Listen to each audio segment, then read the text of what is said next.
बाणी स्वामी जी महाराज बचन 31वां शब्द 9। अरे मन नहीं आई परतीत, अरे मन नहीं आई परतीत।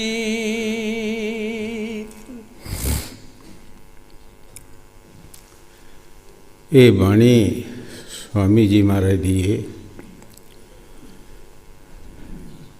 संतां दी बाणी सांझी आउंदी है, मन का इशारा दे रहे है। मन हर एक दे विच है, चाहे कोई इस्त्री है चाहे पुरुष है, चाहे कोई गरीब चाहे अमीर है, सारिਆਂ दे विच मन बैठा है। लेकिन मन प्रतीत नहीं आउण दिंदा। जद भी कोई ऐसा समा आया, कई बार अगे भी दसिया, गुरु नानक देव जी जदों आए, उन्हां दी प्रतीत किन कीती है एक बेबे नानकी ने। अदास रहिंदे सन, क्योंकि कंडियां दे मूँह तिखे पहलां ही हुंदे है। वो जमदे ही उन्हां दे रुख उस तरह दे हुंदे, तो फकीरां दे भी उस तरह रुख हुंदे है। दास रहिंदे सी, काम कोई करदे नहीं सन, परमात्मा वाल ख्याल रहिंदा सी। 20 रुपये दिते महते कालू ने कि जाओ कोई खरा काम करके आओ। उन्हों का ख्याल ही कि 20 ते 30 बना के लियाउणगे। बाहर गए, साधुआं की मंडली बैठी ही कोई, सोचा कि इन्हों अन्न पानी खवा दईए, ये नालों होर चंगा सौदा किहड़ा है। उन्होंने 20 रुपये का सौदा लैके दे दिता, वापस आ गए। बाला नाल सी। महते कालू ने चवेड़ा मारियां, और भी जो कुछ कहना ही किया, लेकिन जो उन्हें सौदा किया वो किया। प्रतीत आना बहुत औखी है। कुछ रिश्ते ऐसे होंगे जिहड़े प्रतीत नहीं करते। गुरु नानक देव जी महाराज ने फरमाया है, नानकीए दातकीए सौरीए लंगोटीए यार। घर वाले कहते हैं साड़ा लड़का सी, रिश्तेदार जिहड़े कहते साड़ा जवाई है, नानकीए कहते साड़ा दोतरा है। जिहड़े छोटी उम्र के दोस्त होंदे वो दोस्त कहते हैं। इन्हां चौं नातियां दे विचों बड़ी किस्मत वाला ही निकलदा है कि जिहड़ा प्रतीत करदा है। प्रतीत करना बड़ी औखी है, क्योंकि मन साडे अंदर जिहड़ा बैठा है ये सानू नहीं किसी पासे लगन दिंदा। इहदा काम है कि जीव नूं भुलेखे च पाना। जो काम दसना है, कहना है बहुत परमार्थ है, ये विच तेरी कल्याण होएगी, लेकिन मन दे कहे कल्याण नहीं हो सकती। इस वास्ते स्वामी जी फरमा रहे है मन तैनों प्रतीत नहीं आई। हर एक महापुरखों का, कबीर साहब की माता ने कहा कबीर नूं, तणना बुनना छड्डिया कबीरा, हर का नाम बसा लिया शरीरा। ऐ कबीर तू तणना बुनना छड्ड दिता ते हर का नाम बसा लिया शरीर दे विच, होर तेरे पर काम ही कोई नहीं होंदा। इस वास्ते स्वामी जी जो बाणी 'ਚ फरमा रहे हैं ठीक फरमा रहे हैं। संतां दी बाणी सांझी आउंदी है, वो किसी एक बंदे वास्ते नहीं कहंदे, वो सारी दुनिया नूं कहंदे। मन सारिਆਂ ਦੇ ਵਿੱਚ है, चाहे कोई गरीब है चाहे अमीर है, ये सारिਆਂ ਦੇ अंदर बैठा है। पता मन का उस वक्त लगता है जदों मन की किसी गल नूं मोड़ो कि नहीं करनी, फिर पता लगता कि इहदियां फौजां कितनियां, की हाल करता है, किस तरह ये फिर वरताओ करता है। ये फकीरां ही इहदे नाल मुकाबले कीते है, जिन्हां ने दिन रात नाम जपिया। एक साधु सी, भजन कर रहा सी, मन ने नहीं करन दिता कि मैनू ठंडा पानी पिला। यही फुरना अगे चढ़ लिया कि मैनू ठंडा पानी पिला। उठिया, उठ के पानी गर्म किया। जेड़े काम करते हैं वो अड़ भी जाते हैं। है मन तैनू 1 साल मैं गर्म पानी पिलावांगा, तू ठंडा मंगया तैनू गर्म पिलावांगा 1 साल वास्ते। अज तू ठंडा मंगया, कल नूं कुछ होर मंगेगा। तेरियां डिमांडां पूरियां नहीं हो सकदियां मेरे पास, मैं तैनू गर्म पानी पिलावांगा। सो इस मन नूं काबू करना जिन्हां फकीरां कीता है, उन्हां नूं पता है कि किस तरीके नाल ये काबू आउंदा है। ये अपनी गल मनाउंदा है, सतगुर दी नहीं मनदा। कहंदा मेरी प्रतीत करो, जो मैं कहना सो करो। जो सतगुर कहंदा है उहदे बारे नहीं, ये कहंदे नहीं, ये नहीं, मेरी गल करो। हाँ जी। अरे मन नहीं आई परतीत, गुर की नहीं आई परतीत,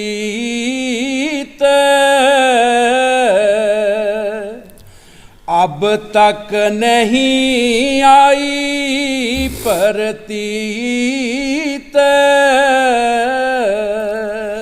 गुरु साहब जी मन नूं फरमा रहे है कि है मन तैनू प्रतीत नहीं आई। संत आके बहुत कुछ सुनाउंदे है, सानू नरक सुरग दे डर पाउंदे है, हर तरह सानू 84 दे डर पाउंदे है, लेकिन असी संतां दा कहना मनदे नहीं। उस पासे असी ध्यान नहीं देंदे। जिस पासे मन सानू लगांदा है उस पासे असी तुरना शुरू कर देने। फरीद साहब जी छोटे सी जदों, तो फरीद की माता ने कहना बेटा नवाज पढ़िया कर। उसने कहना नवाज पढ़िया की मिलता है, ये जवाब देना अगों। उसनों बेचारी नूं पता नहीं सी। कोई फकीर मिलिया,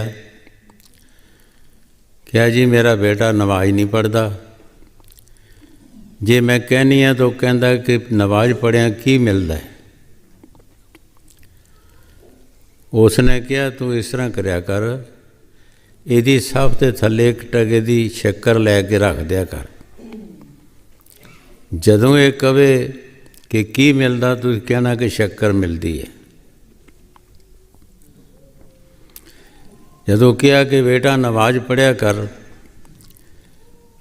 कह लगा नवाज पढ़िया की मिलता है। उसने कहा कि नवाज पढ़िया शक्कर मिलती है। जदों नवाज पढ़ी, देखिया सफ उठ के शक्कर पई सी, ले लई, चस्का हो गया। फकीर बड़े तरीके नाल गजाउंदे आ जीवन। रोज़ शक्कर छड्ड देनी। एक दिन माई नूं ये ख्याल नहीं रहा शक्कर छड्डण दा।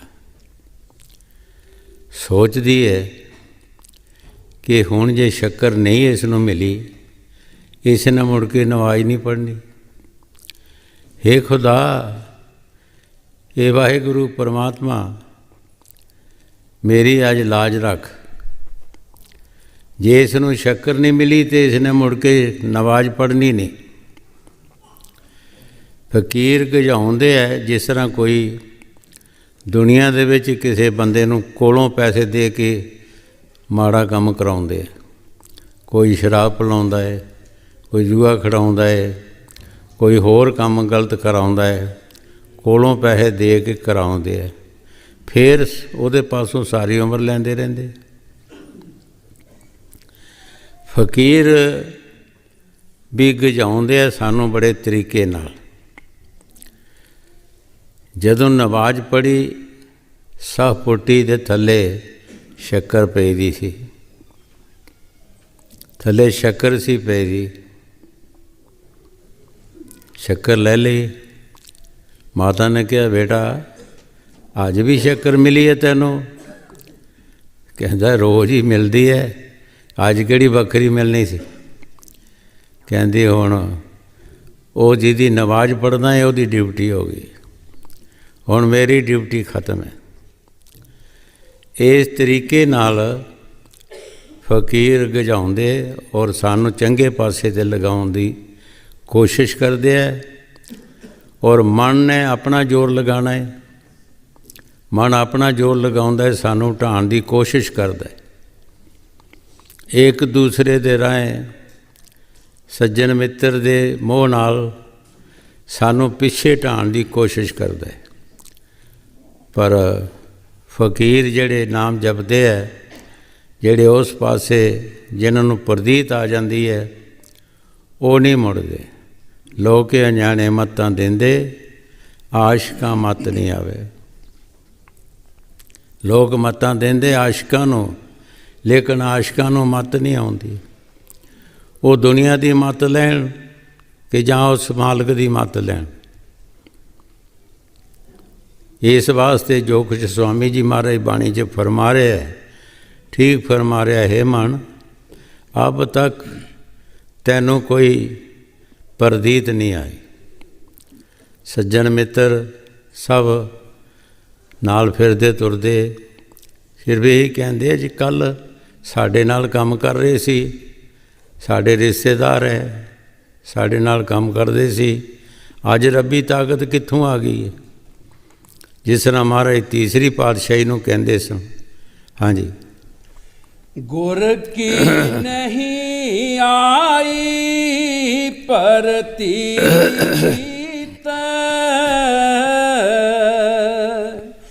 अब तक नहीं आई परतीत। बहुत तक परमा जगत परम में, नहीं की ना मन मीत। गुरु साहब जी बड़े प्यार दे नाल फरमा रहे है कि ये मन मित्र किसी का बनया ही नहीं, ना इसने बनना है ना ये बन सकता है। असी इसनूं बनाना चाहुंदे आ, लेकिन ये किसी का मित्र नहीं बनता। इसने अपनी ठगी करनी ही करनी है।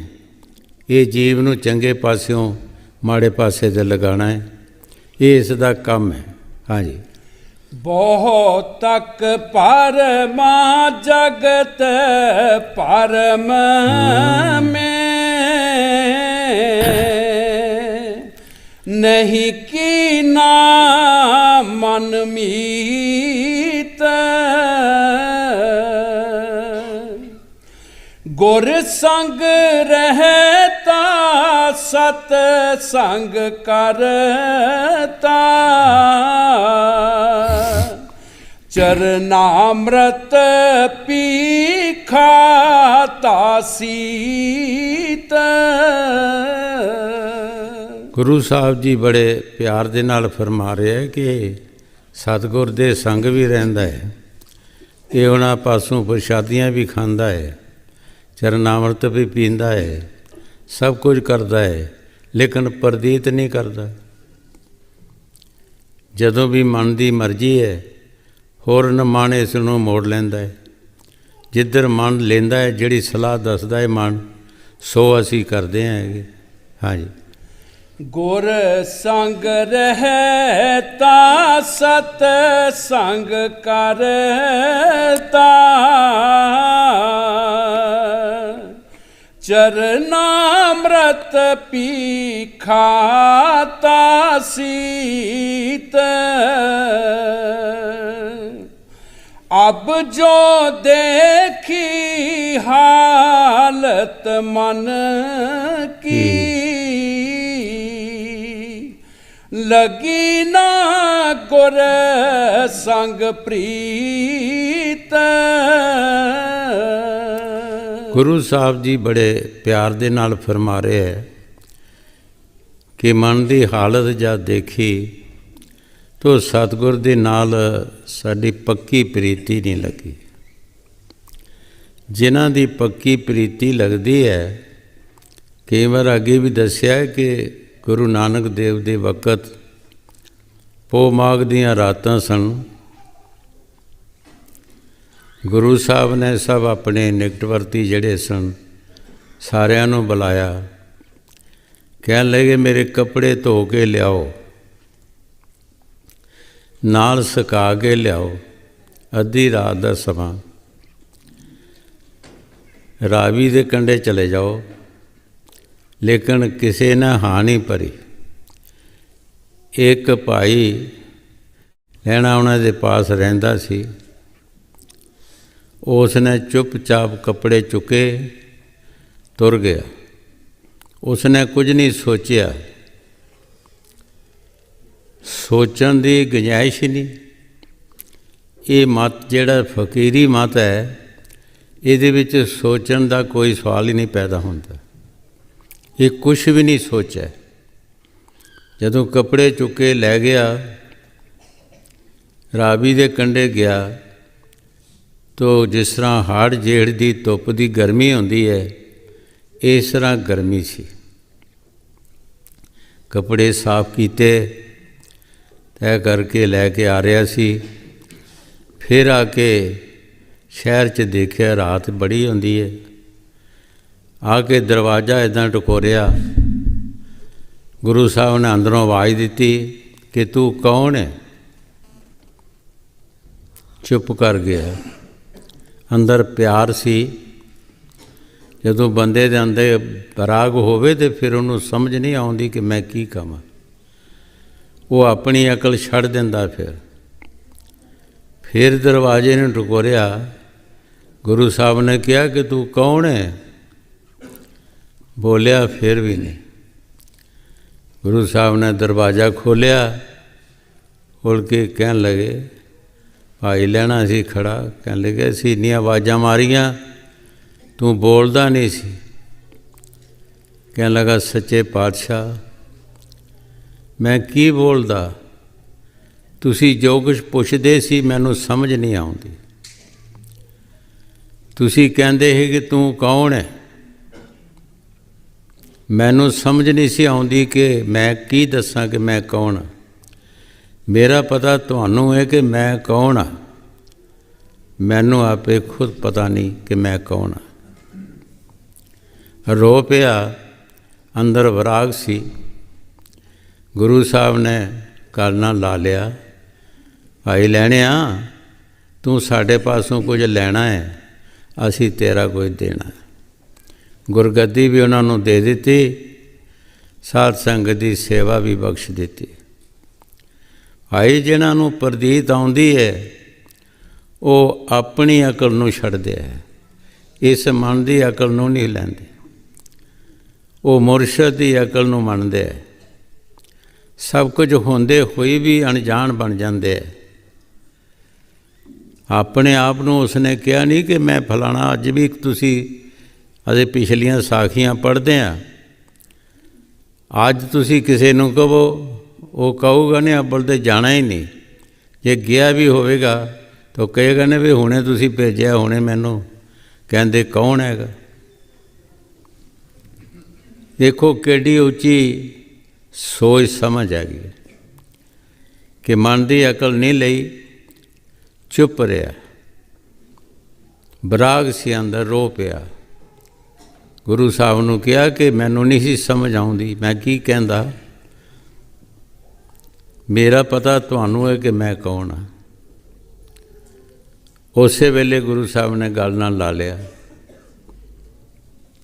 ਜਿਨ੍ਹਾਂ ਨੂੰ ਪ੍ਰਤੀਤ ਆਉਂਦੀ ਹੈ ਉਹਨਾਂ ਨੂੰ ਆ ਵੀ ਜਾਂਦੀ ਹੈ। ਇਹ ਨਹੀਂ ਕੋਈ ਦੁਨੀਆ ਖਾਲੀ ਨਹੀਂ, ਕਿਸੇ ਪਿੱਛੇ ਜਿਵੇਂ ਸ਼ਮਾਨ ਖੜਾ ਹੈਗਾ, ਸਾਰੀ ਦੁਨੀਆ ਇੱਕੋ ਜਿਹੀ ਨਹੀਂ ਹੈਗੀ। ਹਾਂਜੀ। अब जो देखी हालत मन की, लगी ना गुर संग प्रीत, धोखा देत रहा मन पाजी, गही ना गुर की रीत। देखो स्वामी जी महाराज सानू बड़े तरीके नाल समझा रहे हैं। भाई ये मन धोखा दे रहा जे, लगी नहीं सतगुर नाल प्रीत। तुहाडी प्रीति सतगुर दे नाल होनी चाहिए। ये मन धोखा दे रहा, अज भी इसने धोखा देना, कल भी इसने देना। बिरध अवस्था विच भी, जौवन अवस्था विच भी, बचपने च भी ये धोखा ही देंदा है। ये कदी भी हर इंसान दे, कोई भी इंसान है, कदी भी किसी के फायदे वास्ते नहीं कहता है। हाँ जी। धोखा देत रहा मन पाजी, गही ना गुर की रीत। ये सतगुर की रीति ते चलिया नहीं।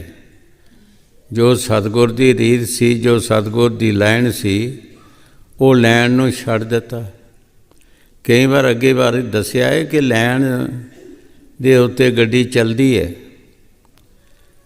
जदों लैन तो थले चला जाती है, हज़ारां बंदियां दा नुकसान हो जाता, हज़ारां मशीनरी के नुकसान हो जाते हैं, क्योंकि लैन दे बिना चल नहीं सकते। असी भी सतगुर की लैन नूं छड्ड देंगे तो साडा भी नुकसान बेवाह है। साडा नुकसान इन्ना है कि जिसका कोई हिसाब नहीं, कोई जिम्मेवार नहीं साडा। सानू 84 ते जाना पेगा। 84 दे कुत्ते बिल्ले कीड़े मकोड़े पशु परिंदे भूत प्रेत बनना पेगा। वो 84 बहुत बड़ा बण है, जिहदे विचों निकलना बड़ा औखा है। हाँ जी। धोखा देत रहा मन पाजी, गही ना गुर की रीत। गुर ने परख करी कुछ मन की, छोड़ चला संगीत। गुरु साहब जी बड़े प्यार दे नाल फरमा रहे हैं कि सतगुर जदों थोड़ी बहुती परीक्षा लैंदा है साडी, तो असी सतगुर दा संग छड्ड देने, असी साध संगत छड्ड देने, असी सतगुर दे नाल वो प्यार ही नहीं रखते। असी बिल्कुल ही अपने आप नूं किनारा कश कर देने। की होएगा, सतगुर साड़ी परीक्षा करता है, साड़ी देखता है भी किस तरह देने का प्यार है। क्योंकि सारे फकीर जितने भी दुनिया च आए है, वो दौलत जिहड़ी है वो एवें नहीं दे देनी किसी ने। वो देखना कि क्या ये भांडा कोई ये दौलत पै भी सकती है कि जां नहीं। ਬਾਬੇ ਫਰੀਦ ਨੇ ਇਸੇ ਵਾਸਤੇ ਕਿਹਾ, ਕੰਧੀ ਉੱਤੇ ਰੁੱਖੜਾ ਕਬ ਤੱਕ ਬੰਨੇ ਧੀਰ, ਕੱਚੇ ਭਾਂਡੇ ਪਾਈਏ ਕਿੰਨਾ ਕੁ ਚਿਰ ਠਹਿਰੇ ਨੀਰ। ਕੱਚੇ ਭਾਂਡੇ ਦੇ ਵਿੱਚ ਕੋਈ ਅੱਛੀ ਵਸਤੂ ਨਹੀਂ ਪਾ ਸਕਦਾ। ਇਸੇ ਤਰ੍ਹਾਂ ਸਾਡਾ ਭਾਂਡਾ ਜਿਹੜਾ ਹੈ ਇਹ ਵੀ ਕੱਚਾ ਹੈ। ਇਹਦੇ ਬਾਰੇ ਗੁਰੂ ਸਾਹਿਬ ਜੀ ਫਰਮਾਉਂਦੇ, ਕੱਚਿਓਂ ਹੋ ਪੱਕਾ ਕਰ ਭਗਤੀ। ਕੱਚਿਓਂ ਹੋ ਪੱਕਾ ਕਰ ਭਗਤੀ। ਸਾਡੇ ਪੱਕੇ ਹੋਣ ਦਾ ਤਰੀਕਾ ਹੈ ਕਿ ਭਗਤੀ ਕਰੋ, ਈਸ਼ਵਰ ਦਾ ਨਾਮ ਜਪੋ। ਈਸ਼ਵਰ ਦੇ ਨਾਮ ਜਪਦਿਆਂ ਬਹੁਤ ਸਾਰੀਆਂ ਮੁਸ਼ਕਲਾਂ ਆ ਜਾਂਦੀਆਂ ਨੇ, ਬਹੁਤ ਸਾਰੇ ਮੁਸ਼ਕਲਾਂ ਦੇ ਸਾਹਮਣੇ ਕਰਨਾ ਪੈਂਦੇ ਹੈ। ਹਰ ਇੱਕ ਦੀ ਗੱਲ ਨੂੰ ਜਰਨਾ ਪੈਂਦਾ ਹੈ, ਕਹਿਣਾ ਨਹੀਂ ਪੈਂਦਾ, ਕਹਾਣਾ ਪੈਂਦਾ ਹੈ। ਜੋ ਕਵੇ ਕੋਈ ਉਸ ਨੂੰ ਜਰਨਾ ਹੈ, ਆਪਾਂ ਨਹੀਂ ਕੁਛ ਕਹਿ ਸਕਦੇ। ਤਦ ਸਾਡਾ ਭਾਂਡਾ ਪੱਕੇਗਾ, ਨਹੀਂ ਤਾਂ ਭਾਂਡਾ ਨਹੀਂ ਪੱਕ ਸਕਦਾ। ਜੇ ਇੱਕ ਨੇ ਕਹੀ ਇੱਕ ਗੱਲ ਅੱਗੋਂ ਦੋ ਆ ਗਈਆਂ, ਤਿੰਨ ਆ ਗਈਆਂ, ਕੀ ਪੱਕਿਆ? ਇਸੇ ਵਾਸਤੇ ਕਬੀਰ ਸਾਹਿਬ ਨੇ ਬਾਣੀ 'ਚ ਫਰਮਾਇਆ, ਆਵਤ ਗਾਲੀ ਏਕ ਹੈ, ਉਲਟਤ ਗਾਲੀ ਨੇਕ, ਕਹੇ ਕਬੀਰ ਨਾ ਉਲਟੀਏ, ਬੋਹੀ ਏਕ ਹੀ ਏਕ। ਇਹ ਫਕੀਰਾਂ ਦੀ ਸਬਰ ਦੀ ਝੋਲੀ ਹੁੰਦੀ ਹੈ, ਉਹ ਪਾਉਂਦੇ ਰਹਿੰਦੇ ਹੈ। ਕਿਸੇ ਨੇ ਜੋ ਕਿਹਾ ਉਹਨੂੰ ਝੋਲੀ ਆਪਣੀ 'ਚ ਪਾ ਲਿਆ। ਕੋਈ ਬੁਰਾ ਕਵੇ ਭਲਾ ਕਵੇ, ਕੁਛ ਨਾ ਕੁਛ ਕਹਿੰਦੇ ਹੈ, ਉਹ ਆਪਣੇ ਇੱਕ ਖਾਨੇ 'ਚ ਪਾਉਂਦੇ ਰਹਿੰਦੇ, ਉਹ ਕਿਸੇ ਨੂੰ ਕੁਝ ਨਹੀਂ ਕਹਿੰਦੇ। ਉਸ ਸਟੀਮ ਦੇ ਨਾਲ ਇਹ ਭਾਂਡਾ ਪੱਕਦਾ ਹੈ, ਇਹਦੇ 'ਚ ਜਰਨ ਦਾ ਮਾਦਾ ਬਣ ਜਾਂਦਾ ਹੈ। ਇਹਦੇ ਵਿੱਚ ਫਿਰ ਬਹੁਤ ਬੜੀ ਤਾਕਤ ਬਣ ਜਾਂਦੀ ਹੈ। ਜਿਸ ਤਰ੍ਹਾਂ ਰੂੜੀ ਦੇ ਉੱਤੇ ਅਸੀਂ ਸੁੱਟਦੇ ਹਾਂ ਨਾ ਘਰ ਦਾ ਗੰਦ ਮੁੰਦ, ਜੋ ਮਾੜੀ ਚੀਜ਼ ਹੁੰਦੀ ਹੈ ਰੂੜੀ 'ਤੇ ਸੁੱਟਦੇ ਹਾਂ। ਜਦੋਂ ਰੂੜੀ ਲੋੜ ਹੁੰਦੀ ਹੈ, ਸਾਨੂੰ ਪਤਾ ਹੁੰਦਾ ਕਿ ਰੂੜੀ ਹੁਣੇ ਗਰ ਗਈ ਹੈ, ਇਹ ਖੇਤਾਂ 'ਚ ਪਾਉਣ ਵਾਸਤੇ ਬਣ ਗਈ ਹੈ। ਅਸੀਂ ਉਸੇ ਰੂੜੀ ਨੂੰ ਸਿਰੇ ਚੁੱਕ ਕੇ ਖੇਤਾਂ ਦੇ ਵਿੱਚ ਜਾ ਕੇ ਪਾਉਂਦੇ ਹਾਂ। ਔਰ ਜਿੱਥੇ ਉਹ ਰੂੜੀ ਪਈ ਹੋਵੇਗੀ, ਉਹ ਦੱਸ ਦੇਗੀ ਕਿ ਮੈਂ ਪਈ ਹਾਂ। ਬੜਾ ਅਮੀਰ ਕੋਈ ਹੋਏਗਾ, ਉਹ ਘਿਓ ਦੇ ਕਨਸਤਰ ਸੁੱਟ ਦੇਗਾ ਪੈਲੀ ਆਪਣੀ 'ਚ, ਕਿਆ ਉਹਦਾ ਫਸਲ ਜ਼ਿਆਦਾ ਹੋ ਸਕਦਾ ਹੈ? ਉਸ ਰੂੜੀ ਦੇ ਨਾਲ ਕੋਈ ਵੀ ਦੁਨੀਆ ਦੀ ਤਾਕਤ ਮੁਕਾਬਲਾ ਨਹੀਂ ਕਰ ਸਕਦੀ, ਕਿਉਂਕਿ ਉਹਦੇ 'ਚ ਸਟੀਮ ਐਸੀ ਬਣ ਜਾਂਦੀ ਹੈ, ਤਾਕਤ ਬਣ ਜਾਂਦੀ ਹੈ। ਇਸੇ ਤਰ੍ਹਾਂ ਫਕੀਰਾਂ ਦੇ ਵਿੱਚ ਵੀ ਉਹ ਤਾਕਤ ਤਾਂ ਬਣਦੀ ਹੈ ਕਿ ਹਰ ਇੱਕ ਦੀ ਗੱਲ ਨੂੰ ਜਰੀ ਜਾਓ। ਜਦੋਂ ਰਾਂਝੇ ਨੂੰ ਨਾਮ ਦਿੱਤਾ ਹੈ ਬਾਲੇ ਨਾਥ ਨੇ, ਅਤੇ ਉਹਨਾਂ ਕਿਹਾ,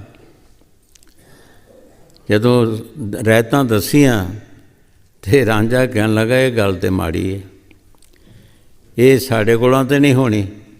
ਲੋਕੀ ਦੇਣ ਗਾਲੀਆਂ, ਅਸੀਂ ਚੁੱਪ ਕਰੀਏ? ਐਡੇ ਸਬਰ ਦੇ ਪੈਰ ਕਿਸ ਧੋਵਣੇ ਨੇ ਕਿ ਲੋਕੀ ਗਾਲਾਂ ਦੇਣਗੇ ਅਤੇ ਅਸੀਂ ਚੁੱਪ ਕਰਾਂਗੇ? ਇਹ ਸਾਡੇ ਕੋਲੋਂ ਗੱਲ ਤਾਂ ਨਹੀਂ ਬਣਨੀ ਭਾਈ। ਤਦ ਹੀ ਇਹਦੇ ਅੰਦਰ ਸਟੀਮ ਬਣੇਗੀ, ਤਦ ਇਹਦੇ ਅੰਦਰ ਉਹ ਤਾਕਤ ਬਣੇਗੀ। ਜਦ ਤੱਕ ਇਹ ਚੱਲਦਾ ਨਹੀਂ, ਦੁਨੀਆ ਦੀ ਅੱਗ 'ਚ ਪੱਕਦਾ ਨਹੀਂ ਹੈ, ਕੱਚਾ ਭਾਂਡਾ ਹੈ। ਬਾਣੀ 'ਚ ਇਹੀ ਦੱਸਿਆ ਕਿ ਕੱਚਿਓਂ ਹੋ ਪੱਕਾ ਕਰ ਭਗਤੀ। ਭਗਤੀ ਕਰ, ਭਗਤੀ ਦੇ ਵਿੱਚ ਜੋ ਤੈਨੂੰ ਸ਼ਰਦ ਗਰਮ ਆਉਂਦਾ ਉਹਨੂੰ ਜਰ, ਜੋ ਵੀ ਕਹਿੰਦਾ ਹੈ ਉਹ ਪੱਕਣਾ ਹੁੰਦਾ ਹੈਗਾ। ਫਿਰ ਉਹ ਜੋ ਮਰਜ਼ੀ ਕਹੇ, ਉਹਨਾਂ ਨੂੰ ਕੋਈ ਪਰਵਾਹ ਹੀ ਨਹੀਂ ਹੁੰਦੀ ਹੈਗੀ। ਉਹ ਤਾਂ ਇਸ ਤਰ੍ਹਾਂ ਹੁੰਦਾ ਜਿੱਦਾਂ ਹਾਥੀ ਪਿੰਡ 'ਚ ਲੰਘ ਜਾਂਦਾ, ਅਤੇ ਬਾਕੀ ਲੋਕ ਵੀ ਰੌਲਾ ਪਾਉਂਦੇ, ਕੁੱਤੇ ਵੀ ਭੌਂਕਦੇ ਹੈਗੇ, ਉਹਨੂੰ ਹਾਥੀ ਨੂੰ ਕੋਈ ਪਤਾ ਹੀ ਨਹੀਂ ਹੁੰਦਾ। ਵੀ ਫਕੀਰਾਂ ਦੇ ਅੰਦਰ ਉਹ ਤਾਕਤ ਬਣ ਜਾਂਦੀ ਹੈ। ਇਸ ਵਾਸਤੇ ਗੁਰੂ ਸਾਹਿਬ ਜੀ ਜੋ ਬਾਣੀ 'ਚ ਫਰਮਾ ਰਹੇ ਹੈ, ਠੀਕ ਫਰਮਾ ਰਹੇ ਹੈ ਕਿ ਮਨ ਜਿਹੜਾ ਇਹ ਪ੍ਰਤੀਤ ਨਹੀਂ ਕਰਦਾ, ਇਹ ਮਨ ਆਪਣੀ ਗੱਲ ਮਨਾਉਂਦਾ ਹੈ, ਸਤਿਗੁਰ ਦੀ ਗੱਲ ਜਿਹੜੀ ਆ ਉਹਦੇ ਬਾਰੇ ਨਹੀਂ ਸੋਚਦਾ। ਹਾਂਜੀ, ਗੁਰ ਪਰਖ ਕਰੀ ਕੁਛ ਮਨ ਕੀ ਛੋੜ ਚਲਾ ਸੰਗੀਤ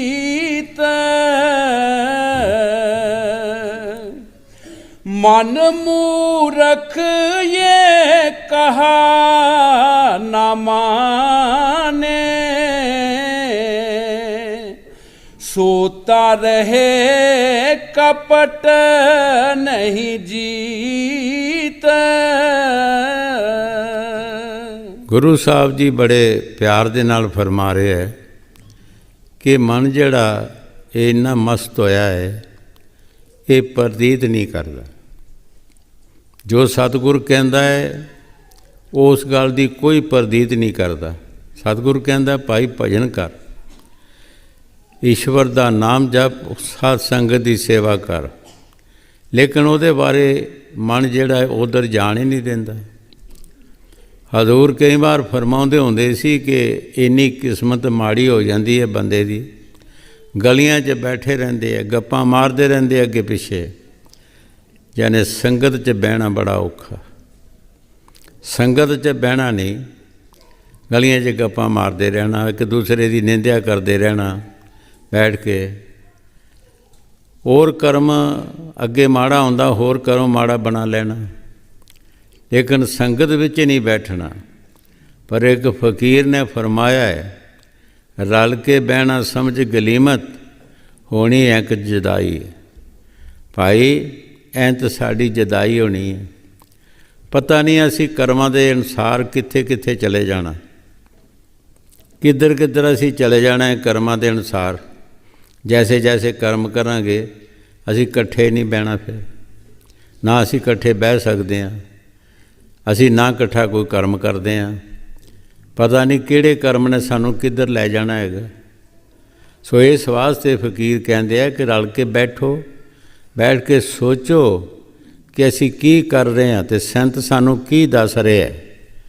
ਹਾਂਜੀ। मन मूर्ख ये कहा न माने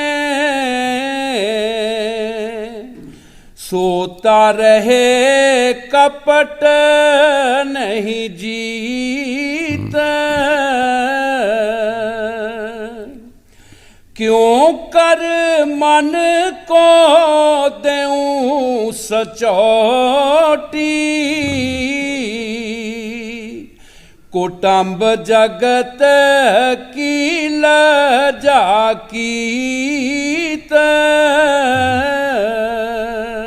ਗੁਰੂ ਸਾਹਿਬ ਜੀ ਬੜੇ ਪਿਆਰ ਨਾਲ ਸਮਝਾ ਰਹੇ ਹੈ ਕਿ ਕਿਸ ਤਰ੍ਹਾਂ ਅਸੀਂ ਇਹਨੂੰ ਸਮਝਾਈਏ। ਇਹਨੂੰ ਇੱਕ ਐਸੀ ਚਾਸ ਮਿਲੀ ਹੈ ਕਿ ਜਗਤ ਦੇ ਪਰਿਵਾਰ ਦੀ, ਸੱਜਣਾ ਮਿੱਤਰਾਂ ਦੀ, ਹਜ਼ਾਰਾਂ ਦੋਸਤਾਂ ਦੀ, ਐਸਾ ਇਹਦਾ ਮਨ ਫੈਲਿਆ, ਐਸਾ ਇਹ ਉਸ ਰੁੱਖ 'ਤੇ ਗਿਆ ਹੈ ਕਿ ਕੀ ਸਮਝਾਈਏ। ਜੋ ਸਤਿਗੁਰ ਦੱਸਦਾ ਹੈ ਉਹ ਅਸੀਂ ਕਰਦੇ ਹੀ ਨਹੀਂ। ਅਸੀਂ ਉਹ ਚਾਟ ਚੱਟ ਰਹੇ ਹਾਂ, ਉੱਧਰ ਜਾ ਰਹੇ ਹਾਂ, ਉਹ ਖੁਸ਼ੀਆਂ ਮਾਣ ਰਹੇ ਹਾਂ, ਲੇਕਿਨ ਸਤਿਗੁਰ ਦਾ ਕਹਿਣਾ ਨਹੀਂ ਮੰਨਦੇ। ਹਾਂਜੀ। क्यों कर मन को देऊं सचोटी कुटुंब जगत की लजा कीत कुटुंब जगत संग सचा बरते झूठा सत संग लीत। ਗੁਰੂ ਸਾਹਿਬ ਜੀ ਜੋ ਬਾਣੀ 'ਚ ਫਰਮਾ ਰਹੇ ਹੈ ਉਹ ਠੀਕ ਫਰਮਾ ਰਹੇ ਹੈ। ਇੱਕ ਵਾਰ ਮਹਾਰਾਜ ਪੰਜਵੀਂ ਪਾਤਸ਼ਾਹੀ ਨੇ ਆਪਣੇ ਇੱਕ ਸਿੱਖ ਨੂੰ ਕਿਹਾ ਕਿ ਮੇਰੇ ਚੋਲੇ ਵਾਸਤੇ ਭਾਈ ਕੱਪੜਾ ਲਿਆਵੀਂ। ਉਹਨਾਂ ਜਾ ਕੇ ਦੋਨਾਂ ਜੀਵਾਂ ਨੇ ਕੱਪੜਾ ਖਰੀਦ ਲਿਆ। ਜਦੋਂ ਕੱਪੜਾ ਖਰੀਦ ਲਿਆ, ਘਰਵਾਲੀ ਨੇ ਟੈਸਟ ਕਰਨ ਵਾਸਤੇ ਉਹਨੂੰ ਦੇਖਿਆ ਵੀ ਕਿਦਾ ਕਿੰਨਾ ਕੁ ਪਿਆਰ ਮੈਂ ਦੇਖਾਂ। ਕਹਿਣ ਲੱਗੀ ਕੱਪੜਾ ਚੰਗਾ ਹੈ, ਇਹ ਬੱਚਿਆਂ ਦੇ ਕੱਪੜੇ ਸਿਵਾਵਾਂਗੇ ਤੇ ਗੁਰੂ ਸਾਹਿਬ ਦੇ ਵਾਸਤੇ ਕੱਲ੍ਹ ਹੋਰ ਲੈ ਆਵਾਂਗੇ ਜਾ ਕੇ। ਚਲਾ ਗਏ ਸਤਸੰਗ ਦੇ ਵਿੱਚ। ਜਾਂਦਿਆਂ ਹੀ ਗੁਰੂ ਸਾਹਿਬ ਨੇ ਪੁੱਛਿਆ, ਪਰ ਕੱਪੜਾ ਉਹ ਔਰਤ ਜਿਹੜੀ ਸੀ ਉਹ ਥੈਲੇ 'ਚ ਪਾ ਕੇ ਲੈ ਗਈ। ਗੁਰੂ ਸਾਹਿਬ ਨੇ ਪੁੱਛਿਆ, ਸਿੱਖਾ ਕੱਪੜਾ ਲਿਆਂਦਾ ਹੀ ਆ? ਹੁਣ ਲਿਆਂਦਾ ਤੇ ਹੈ ਸੀ, ਦੱਸੇ ਕੀ? ਉੱਥੇ ਖਲੋਰਿਆ ਚੁੱਪ ਕਰਕੇ। ਲਿਆਂਦਾ ਵੀ ਹੈ ਸੀ, ਸਿੱਖਾ ਕੱਪੜਾ ਲਿਆਂਦਾ ਹੈ? ਚੁੱਪ ਕਰ ਗਿਆ। ਦੋ ਚਾਰ ਹੀ ਪੁੱਛਿਆ, ਹੁਣ ਜਵਾਬ ਕੀ ਦੇਵੇ? ਲਿਆਂਦਾ ਤੇ ਹੈ ਸੀ। ਉਸ ਔਰਤ ਨੇ ਕੱਪੜਾ ਕੱਢ ਕੇ ਦਿੱਤਾ। ਸੱਚੇ ਪਾਤਸ਼ਾਹ ਕੱਪੜਾ ਲਿਆਂਦਾ ਹੈ, ਪਰ ਇਹ ਤੁਹਾਡਾ ਸਿੱਖ ਘੱਟ ਹੈ, ਮੇਰਾ ਜ਼ਿਆਦਾ ਹੈਗਾ। ਮੇਰਾ ਸਿੱਖ ਮੇਰਾ ਕਹਿਣਾ ਮੰਨ ਲਿਆ, ਤੁਹਾਡਾ ਕਹਿਣਾ ਨਹੀਂ ਮੰਨਿਆ। ਕੱਪੜਾ ਲਿਆਂਦਾ ਹੈ, ਲਓ ਕੱਪੜਾ। ਜੋ ਗੁਰੂ ਸਾਹਿਬ ਜੀ ਬਾਣੀ 'ਚ ਫਰਮਾ ਰਹੇ ਹੈ, ਠੀਕ ਫਰਮਾ ਰਹੇ। ਇਹੀ ਹਾਲਤ ਸਾਡੀ ਹੋ ਰਹੀ ਹੈ। ਅਸੀਂ ਪਰਿਵਾਰ ਜਿਹੜਾ ਹੈ ਉਹਨਾਂ ਦੀ ਇੱਜ਼ਤ ਅਤੇ ਉਹਨਾਂ ਦੇ ਮਾਣ ਕਰਦੇ ਹਾਂ, ਅਤੇ ਹੋਰ ਸੱਜਣਾ ਮਿੱਤਰਾਂ ਦੇ ਅਸੀਂ ਲੋਕ ਲਾਜ 'ਚ ਚੱਲਦੇ ਹਾਂ, ਲੇਕਿਨ ਸਤਿਗੁਰ ਦੀ ਲੋਕ ਲਾਜ ਨਹੀਂ, ਉਸ ਪਾਸੇ ਦੀ ਨਹੀਂ ਹੈਗੀ। ਜੋ ਸਤਿਗੁਰ ਕਹਿੰਦਾ ਉਹ ਨਹੀਂ ਅਸੀਂ ਕਰਦੇ। ਉੱਧਰ ਸਾਨੂੰ ਟਾਈਮ ਹੀ ਨਹੀਂ ਲੱਗਦਾ ਉੱਧਰ ਦਾ। ਹਾਂਜੀ। ਕੁਟੰਬ ਜਗਤ ਸੰਗ ਸੱਚਾ ਵਰਤੇ। ਕੁਟੰਬ ਦੇ ਨਾਲ, ਜਗਤ ਦੇ ਨਾਲ ਬੜਾ ਸੱਚਾ ਹੋ ਕੇ ਵਰਤ ਰਿਹਾ, ਲੇਕਿਨ ਸਤਿਗੁਰ ਨੂੰ ਲਾਰੇ ਲੱਪੇ ਹੀ ਲਾਉਂਦਾ ਹੈਗਾ। ਜੇ ਅੱਜ ਭਜਨ ਨਹੀਂ ਹੋਇਆ ਤੇ ਕੱਲ੍ਹ ਕਰਾਂਗਾ ਜੀ, ਜੇ ਕੱਲ੍ਹ ਨਹੀਂ ਹੋਇਆ ਤੇ ਮਹਾਰਾਜ ਮੱਥਾ ਟੇਕਿਆ, ਫੋਟੋ ਦੇਖਿਆ, ਮੱਥਾ ਟੇਕਿਆ, ਅੱਜ ਨਹੀਂ ਹੋ ਜੇ ਕੱਲ੍ਹ ਕਰਾਂਗਾ ਜੀ। ਕੱਲ੍ਹ ਫਿਰ ਉਸੇ ਤਰ੍ਹਾਂ ਆਉਂਦਾ ਹੈ। ਤੋ ਕਬੀਰ ਸਾਹਿਬ ਨੇ ਇਹਦੇ ਬਾਰੇ ਫਰਮਾਇਆ ਹੈ, ਆਜ ਕੇ ਕਾਲ ਭਜੂੰਗਾ, ਕਾਲ ਕੇ ਫਿਰ ਕਾਲ, ਆਜ ਕਾਲ ਕਰਦਿਆਂ ਉਸ ਰਜਾਸੀ ਚਾਲ। ਭਾਈ ਅੱਜ ਕੱਲ੍ਹ ਕਰਦਿਆਂ ਸਾਡੀ ਉਮਰ ਲੰਘ ਚਲੀ ਹੈ, ਫਿਰ ਅਸੀਂ ਕੀ ਕਰਾਂਗੇ? ਜਦੋਂ ਸਾਡਾ ਇਹ ਜਨਮ ਛੁੱਟ ਗਿਆ, ਕਿਸੇ ਹੋਰ ਜਨਮ ਵਿੱਚ ਚਲੇ ਜਾਵਾਂਗੇ, ਕਿਆ ਅਸੀਂ ਭਜਨ ਕਰਾਂਗੇ? ਜਾਂ ਅਸੀਂ ਕੋਈ ਨੇਕ ਪਾਕ ਅਸੀਂ ਇਸ ਤਰ੍ਹਾਂ ਬੈਠਾਂਗੇ ਰਲ ਕੇ? ਇਹ ਮੈਂ ਕੱਲ੍ਹ ਵੀ ਇਹਨਾਂ ਨੂੰ ਸਾਖੀ ਸੁਣਾਈ ਕਿ ਹਜ਼ੂਰ ਦੇ ਨਾਲ ਅਸੀਂ ਸੈਰ ਜਾ ਰਹੇ ਸੀ। ਸੰਤਾਂ ਦੀ ਮੌਜ ਹੁੰਦੀ ਹੈ, ਕਦੀ ਕਦੀ ਇਹੋ ਜਿਹੇ ਚੈਨਸ ਹੁੰਦੇ ਹੈ। ਖਲੋ ਕੇ ਤੇ ਕਹਿਣ ਲੱਗੇ, ਦੇਖੋ ਬਈ, ਇੱਕ ਬੇਰ ਦਾ ਬੂਟਾ ਸੀ, ਇੱਕ ਕਿੱਕਰ ਦਾ ਸੀ, ਦੂਰ ਦੂਰ। ਕਹਿੰਦੇ ਕਦੇ ਭੈਣ ਭਰਾ ਸੀ ਦੋਵੇਂ, ਇਹ ਦੋਵੇਂ ਭੈਣ ਭਰਾ ਸੀ, ਹੁਣ ਰਲ ਕੇ ਬੈਠਣ ਨਾ ਭਲਾ। ਇੱਕ ਉੱਧਰ ਗੜਿਆ ਪਿਆ, ਇੱਕ ਉੱਧਰ ਗੜਿਆ ਪਿਆ, ਇੱਕ ਦੂਸਰੇ ਦੀ ਬਾਤ ਨਹੀਂ ਪੁੱਛ ਸਕਦੇ। ਇਹ ਸੰਤਾਂ ਦੇ ਇਹੋ ਜਿਹੇ ਬਚਨ ਜਿਹੜੇ ਕਦੀ ਕਦੀ ਹੁੰਦੇ, ਆਮ ਨਹੀਂ ਹੁੰਦੇ, ਇਹ ਕਦੀ ਮੌਜ ਆ ਜਾਂਦੇ। ਸੋ ਇਸ ਵਾਸਤੇ ਅਸੀਂ ਰਲ ਕੇ ਬੈਠੇ ਹਾਂ। ਸਾਨੂੰ ਇਹ ਵਿਚਾਰ ਕਰਨੀ ਚਾਹੀਦੀ ਹੈ ਕਿ ਸੰਤ ਸਾਨੂੰ ਕੀ ਕਹਿੰਦੇ ਆ। ਅਸੀਂ ਥੋੜ੍ਹਾ ਟੈਸਟ ਤਾਂ ਕਰੀਏ, ਹਰ ਇੱਕ ਚੀਜ਼ ਨੂੰ ਅਸੀਂ ਟੈਸਟ ਕਰਦੇ ਹਾਂ।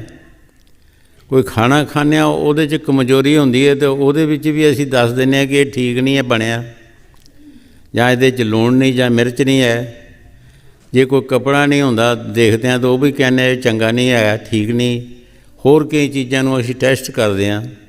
ਕਦੇ ਭਜਨ ਕਰਕੇ ਵੀ ਟੈਸਟ ਕਰੋ ਕਿ ਇਹਦੇ ਵਿੱਚ ਕਿਤਨਾ ਸਵਾਦ ਹੈ, ਕੀ ਕਮਜ਼ੋਰੀ ਹੈ, ਕੀ ਨਹੀਂ ਹੈਗੀ, ਅਤੇ ਕੀ ਇਹਦੇ ਵਿੱਚੋਂ ਸੁੱਖ ਮਿਲਦਾ ਹੈ। ਇਹਨੂੰ ਵੀ ਟੈਸਟ ਕਰਨਾ ਚਾਹੀਦਾ। ਜੋ ਗੁਰੂ ਸਾਹਿਬ ਜੀ ਬਾਣੀ 'ਚ ਫਰਮਾ ਰਹੇ, ਠੀਕ ਫਰਮਾ ਰਹੇ। ਹਾਂਜੀ। ਕੁਟੰਬ ਜਗਤ ਸੰਗ ਸੱਚਾ ਵਰਤੇ, ਝੂਠਾ ਸਤ ਸੰਗ ਲੀਤ। ਹਜ਼ੂਰ ਕਈ ਵਾਰ ਫਰਮਾਉਂਦੇ ਹੁੰਦੇ ਸੀ ਕਿ ਅਸੀਂ ਜਦੋਂ ਸਤਿਗੁਰਾਂ ਦੇ ਵਕਤ ਜਦੋਂ ਸਤਸੰਗ ਸੁਣਦੇ ਸੀ, ਅਸੀਂ ਬੋਲਦੇ ਨਹੀਂ ਸੀ ਹੁੰਦੇ ਕਿਸੇ ਨਾਲ, ਫਿਰ ਕੋਈ ਅਸੀਂ ਕਿਸੇ ਨਾਲ ਗੱਲਾਂ ਨਹੀਂ ਕਰਦੇ ਹੁੰਦੇ।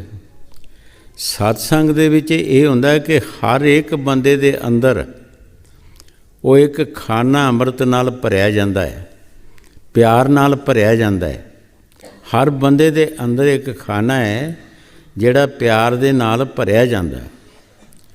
ਜਦੋਂ ਅਸੀਂ ਸਤਸੰਗ ਦੇ ਬਾਅਦ ਇੱਕ ਦੂਸਰੇ ਨਾਲ ਗੱਲਾਂ ਪੈ ਜਾਂਦੇ ਹਾਂ, ਉਹ ਖਾਨਾ ਖਾਲੀ ਹੋਣਾ ਸ਼ੁਰੂ ਹੋ ਜਾਂਦਾ। ਅਸੀਂ ਸੁੱਕੇ ਤੇ ਸੁੱਕੇ ਜਿੱਦਾਂ ਦੇ ਆਉਂਦੇ ਇੱਦਾਂ ਦੇ ਚਲੇ ਜਾਂਦੇ ਹਾਂ। ਜਿਸ ਤਰ੍ਹਾਂ ਬਾਣੀ 'ਚ ਫਰਮਾਇਆ, ਜਿਉਂ ਆਏ ਤਿਉਂ ਗਏ ਬੌਰੇ, ਜਿਉਂ ਜਨਮੇ ਤਿਉਂ ਮਰਨ ਪਿਆ। ਅਸੀਂ ਸੁੱਕੇ ਤੇ ਸੁੱਕੇ ਚਲਾ ਜਾਂਦੇ। ਜਿਹੜੇ ਫਕੀਰ ਨਾਮ ਜਪਦੇ ਹੈ ਜਾਂ ਜਿਨ੍ਹਾਂ ਨੂੰ ਉਹ ਸਮਝ ਹੈ ਕਿ ਅਸੀਂ ਇਸ ਚੀਜ਼ ਨੂੰ ਗਵਾਉਣਾ ਨਹੀਂ, ਜਿਹੜੀ ਚੀਜ਼ ਇੱਕ ਜੇਬ 'ਚ ਪਾ ਲਈਏ ਇਹਨੂੰ ਘੁੱਟ ਕੇ ਜੇਬ ਨੂੰ ਬੰਨ੍ਹ ਲਈਏ, ਇਹਨੂੰ ਗਵਾਈਏ ਨਾ। ਇਹਦੇ ਬਾਅਦ ਅਸੀਂ ਸਤਸੰਗ ਦੇ ਗੱਪਾਂ ਮਾਰਦੇ, ਇੱਕ ਦੂਸਰੇ ਦੀ ਕੋਈ ਨਿੰਦਿਆ ਕਰਦਾ, ਕੋਈ ਸਤੁਤੀ ਕਰਦਾ, ਕੋਈ ਗੱਲ ਕਰਦਾ, ਕੋਈ ਕਰਦਾ। ਉਹ ਖਾਨਾ ਜਿਹੜਾ ਅੰਦਰਲਾ ਖਾਲੀ ਹੋਣਾ ਸ਼ੁਰੂ ਹੋ ਜਾਂਦਾ। ਫਿਰ ਇਹਦੇ ਅੰਦਰ ਖੁਸ਼ਕੀ ਪੈਦਾ ਹੋ ਜਾਂਦੀ ਹੈ। ਜੋ ਗੁਰੂ ਸਾਹਿਬ ਜੀ ਬਾਣੀ 'ਚ ਫਰਮਾ ਰਹੇ, ਠੀਕ ਫਰਮਾ ਰਹੇ। ਹਾਂਜੀ। ਕੁਟੰਬ ਜਗਤ ਸੰਗ ਸਚਾ ਬਰਤੇ, ਝੂਠਾ ਸਤ ਸੰਗ ਲੀਤ, जब देखो तब रूखा सूखा,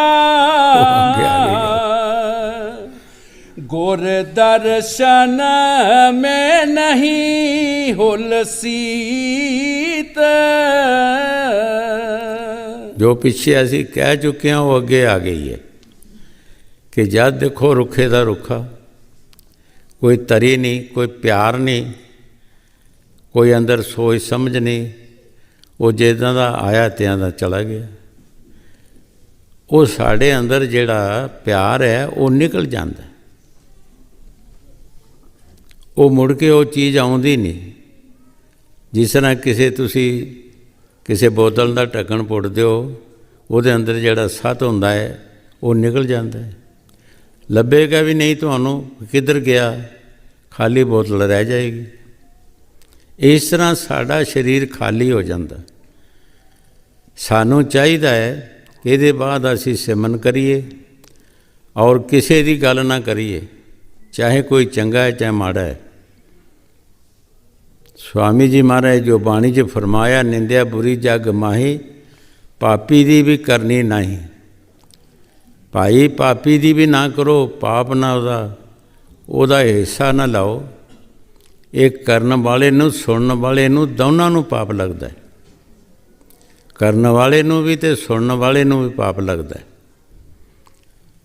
कई बार अगे भी दसिया है कि जिहड़े लोग मीट खांदे है वो कहंदे सानूं काहदा पाप हैगा, असीं बनिया बनाया लियाउने हैगे। जिहड़े लोग मारदे है जीवां नूं वो कहंदे सानूं काहदा पाप है, लोग खांदे आ ते असी लियाउने आ मारदे आ।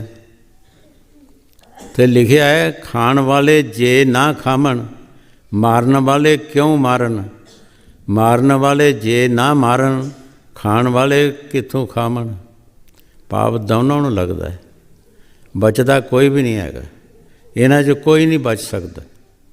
ना खाण, दूजी वारी ना कोई मारूगा, ना मारन, खाण वाले कित्थों खाणगे, दोवें बच जाणगे।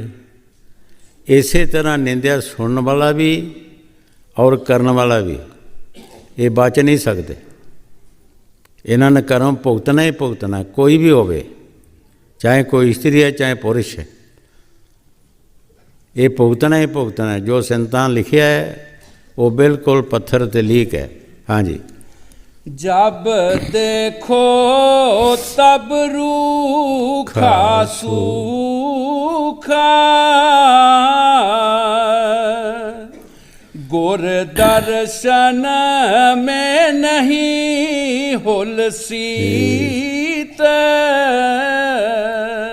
सतगुर दे दर्शन नाल इनू प्रीति नहीं, इनू शांति नहीं आई कि रुखे दा रुखा ही रहा। क्योंकि वो अंदरला खाना जिहड़ा साडा अमृत नाल प्यार नाल भरिया जाना वो खाली हो जाता है। ਜਿਹੜੇ ਨਾਮ ਜਪਦੇ ਆ ਉਹ ਖਾਲੀ ਨਹੀਂ ਕਰਦੇ, ਉਹ ਆਪਣਾ ਨਾਮ ਜਪਦੇ ਹੈ, ਉਹ ਚੁੱਪਚਾਪ ਉਸ ਖਾਨੇ ਨੂੰ ਬੰਦ ਰੱਖਦੇ ਹੈ, ਉਹਨਾਂ ਦੇ ਅੰਦਰੋਂ ਪਿਆਰ ਜਮਿਆ ਹੁੰਦਾ ਹੈਗਾ। ਹਾਂਜੀ। सत संगियन से हेल मेल नहीं है, जग जीवन संग रखता प्रीत।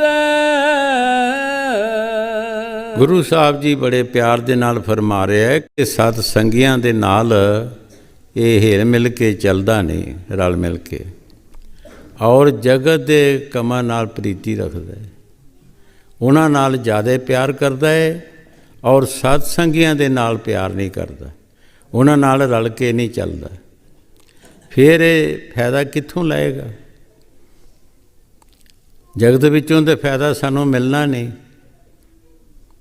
ਇਹਦੀ ਇੱਕ ਖੇਡ ਹੈ, ਮਨ ਨੇ ਆਪਣੀ ਖੇਡ ਖਿਲਾਰਨੀ ਹੈ, ਕਿਸੇ ਨੂੰ ਕਿਸੇ ਪਾਸੇ ਫਸਾ ਦੇਣਾ, ਕਿਸੇ ਨੂੰ ਕਿਸੇ ਪਾਸੇ ਫਸਾ ਦੇਣਾ। ਸੰਤ ਜੋ ਦੱਸਦੇ ਹੈ, ਭਾਈ ਨਾਮ ਜਪੋ, ਈਸ਼ਵਰ ਦੀ ਭਗਤੀ ਕਰੋ ਔਰ ਸਾਧ ਸੰਗਤ ਦੀ ਸੇਵਾ ਕਰੋ। ਉਹਦੇ ਵੱਲ ਸਾਡਾ ਕੋਈ ਧਿਆਨ ਨਹੀਂ। ਜਿਹੜੇ ਈਸ਼ਵਰ ਦੀ ਭਗਤੀ ਕਰਦੇ ਹੈ, ਅਗਰ ਉਹ ਜਾਣਗੇ ਵੀ ਕਿਸੇ ਸਤਸੰਗ ਦੇ ਵਿੱਚ, ਤਾਂ ਬਾਣੀ 'ਚ ਦੱਸਿਆ ਹੈ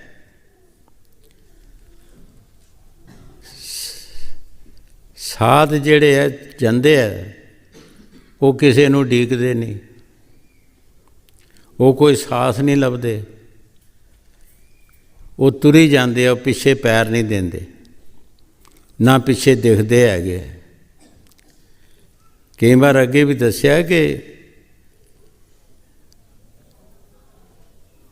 ਮਜਨੂ ਜਣੇ ਆਪਣੇ ਮਨਸੂਰ ਸਾਹਿਬ, ਇਹਨਾਂ ਦੀ ਭੈਣ ਐਨਾ ਲੱਕ ਸੀ, ਉਹ ਜਦੋਂ ਫਕੀਰਾਂ ਦੇ ਪਾਸ ਜਾਂਦੀ ਸੀ ਸਤਸੰਗ ਸੁਣਨ ਵਾਸਤੇ, ਪਿੱਛੇ ਨਹੀਂ ਹੀ ਦੇਖਦੀ ਹੁੰਦੀ, ਉਸ ਨੇ ਅੱਗੇ ਦੇਖਣਾ, ਅੱਗੇ ਨਿਸ਼ਾਨਾ ਮੁਰਸ਼ਦ ਦਾ ਹੁੰਦਾ ਸੀ, ਮੁਰਸ਼ਦ ਦੇ ਚਰਨਾਂ ਵੱਲ ਦੇਖਦੀ ਸੀ। ਇਸੇ ਤਰ੍ਹਾਂ ਜਦੋਂ ਪਾਂਡਵਾਂ ਦਾ ਜੰਗ ਹੋਇਆ ਤਾਂ ਸਾਰੇ ਇਹਨਾਂ ਦੇ ਵਿਚਾਰੇ ਜਿੰਨੇ ਵੀ ਰਿਸ਼ਤੇਦਾਰ ਸੱਜਣ ਮਿੱਤਰ ਕੋਲਾਂ ਜਿਹੜੀਆਂ ਸੀ ਸਾਰੀਆਂ ਖਤਮ ਹੋ ਗਈਆਂ। ਫਿਰ ਪਾਂਡਵਾਂ ਨੇ ਪੁੱਛਿਆ ਕ੍ਰਿਸ਼ਨ ਮਹਾਰਾਜ ਨੂੰ ਕਿ ਸਾਡੀਆਂ ਕੁਲਾਂ ਘਾਤ ਮਰ ਗਈਆਂ ਨੇ, ਸਾਨੂੰ ਬਹੁਤ ਪਾਪ ਲੱਗਾ ਹੈ, ਦੱਸੋ ਸਾਡਾ ਪਾਪ ਕਿੱਦਾਂ ਜਾਏਗਾ। ਕ੍ਰਿਸ਼ਨ ਮਹਾਰਾਜ ਨੇ ਕਿਹਾ ਕਿ ਤੁਸੀਂ ਅਸ਼ਵਮੇਧ ਯੱਗ ਕਰੋ, ਫਿਰ ਤੁਹਾਡਾ ਪਾਪ ਜਾਏਗਾ। ਅਸ਼ਵਮੇਧ ਦਾ ਮਕਸਦ ਹੈ ਕਿ ਤਮਾਮ ਦੁਨੀਆ ਦੇ ਜੀਵ ਜਿਤਨੇ ਵੀ ਹੁੰਦੇ ਹੈ, ਉਹ ਛੋਟੇ ਵੱਡੇ ਸਭ ਖਾਣਾ ਖਾਣ, ਤਦ ਉਹ ਜਗ ਸੰਪੂਰਨ ਹੁੰਦਾ ਹੈ। ਪੁੱਛਿਆ ਹੈ ਵੀ ਸਾਡੇ ਜਗ ਦੀ ਨਿਸ਼ਾਨੀ ਕੀ ਹੈ?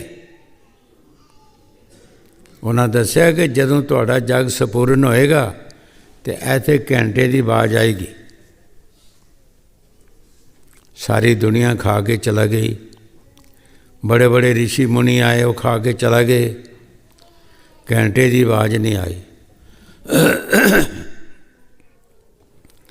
ਕ੍ਰਿਸ਼ਨ ਮਹਾਰਾਜ ਨੂੰ ਪੁੱਛਿਆ ਕਿ ਮਹਾਰਾਜ ਤੁਹਾਡੀ ਨਿਸ਼ਾਨੀ ਜਿਹੜੀ ਉਹ ਆਈ ਨਹੀਂ, ਸਾਡਾ ਜਗ ਸੰਪੂਰਨ ਨਹੀਂ ਹੋਇਆ। ਕਹਿੰਦੇ ਤੁਸੀਂ ਕਿਸੇ ਸਾਧੂ ਨੂੰ ਛੱਡਿਆ ਤਾਂ ਨਹੀਂ, ਕਿਹਾ ਨਹੀਂ?